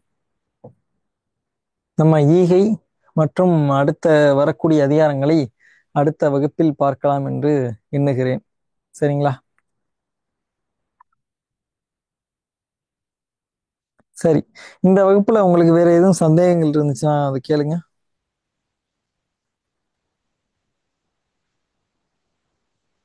அல்லது வேற எதுவும் உங்களுக்கு சொல்ல வேண்டியது இருக்கா? ஏன்னா இந்த திருக்குறள்ல இருந்து உங்களுக்கு இது இந்த மாதிரியான வினாக்கள்லாம் கேட்பாங்க. இதை மட்டும் நீங்க முடிச்சிட்டிங்கனாலே உங்களுக்கு போதுமான அளவிற்கு விடை எழுதி விடலாம். Clear sir. சரி, நல்லது, மகிழ்ச்சி. கிட்டத்தட்ட தொடர்ச்சியா நம்மளுடைய திருக்குறள் வகுப்புகள் அட்டன் பண்ணுங்க. நமக்கு அடுத்து வரக்கூடிய ஒரு 2 வகுப்புகள் வந்து உங்களுக்கு திருக்குறள் வகுப்பாகத்தான் இருக்கும். அதுக்குள்ள நம்ம திருக்குறளை முடிச்சிடுவோம். அப்புறம் இதே வேகத்துல நம்ம அந்த அழகு 7ல இருக்கக்கூடிய இந்த நம்ம தமிழ் சான்றோர்கள் அது எல்லாத்தையும் முடிச்சிடுவோம். முடிச்ச பிறகு வந்து உங்களுக்கு ஓவரால் ரிவிஷன் அது எப்படின்னு பார்த்தீங்கன்னா முழுக்க முழுக்க பள்ளி பாட புத்தகங்களை அடிப்படையாக கொண்டு உங்களுக்கு இருக்கும். சரிங்களா? சரி, ஓகே. அப்ப கிளியர் போட்டுட்டீங்க. நன்றி சொல்லக்கூடிய நேரம் வந்து விட்டது. சரி, இதுவரை என்னுடைய வகுப்பிலிருந்து கவனித்து பயன்பெற்றமைக்கு எனது மனமார்ந்த நன்றியை தெரிவித்துக் கொண்டு மீண்டும் உங்களை அடுத்த வகுப்பில் சந்திக்கும் வரை உங்களிடமிருந்து விடைபெறுபவர் உங்கள் வேத்து யோகேஸ்வரன். நன்றி, வணக்கம். Send a map. You dare to dream, we care to accomplish.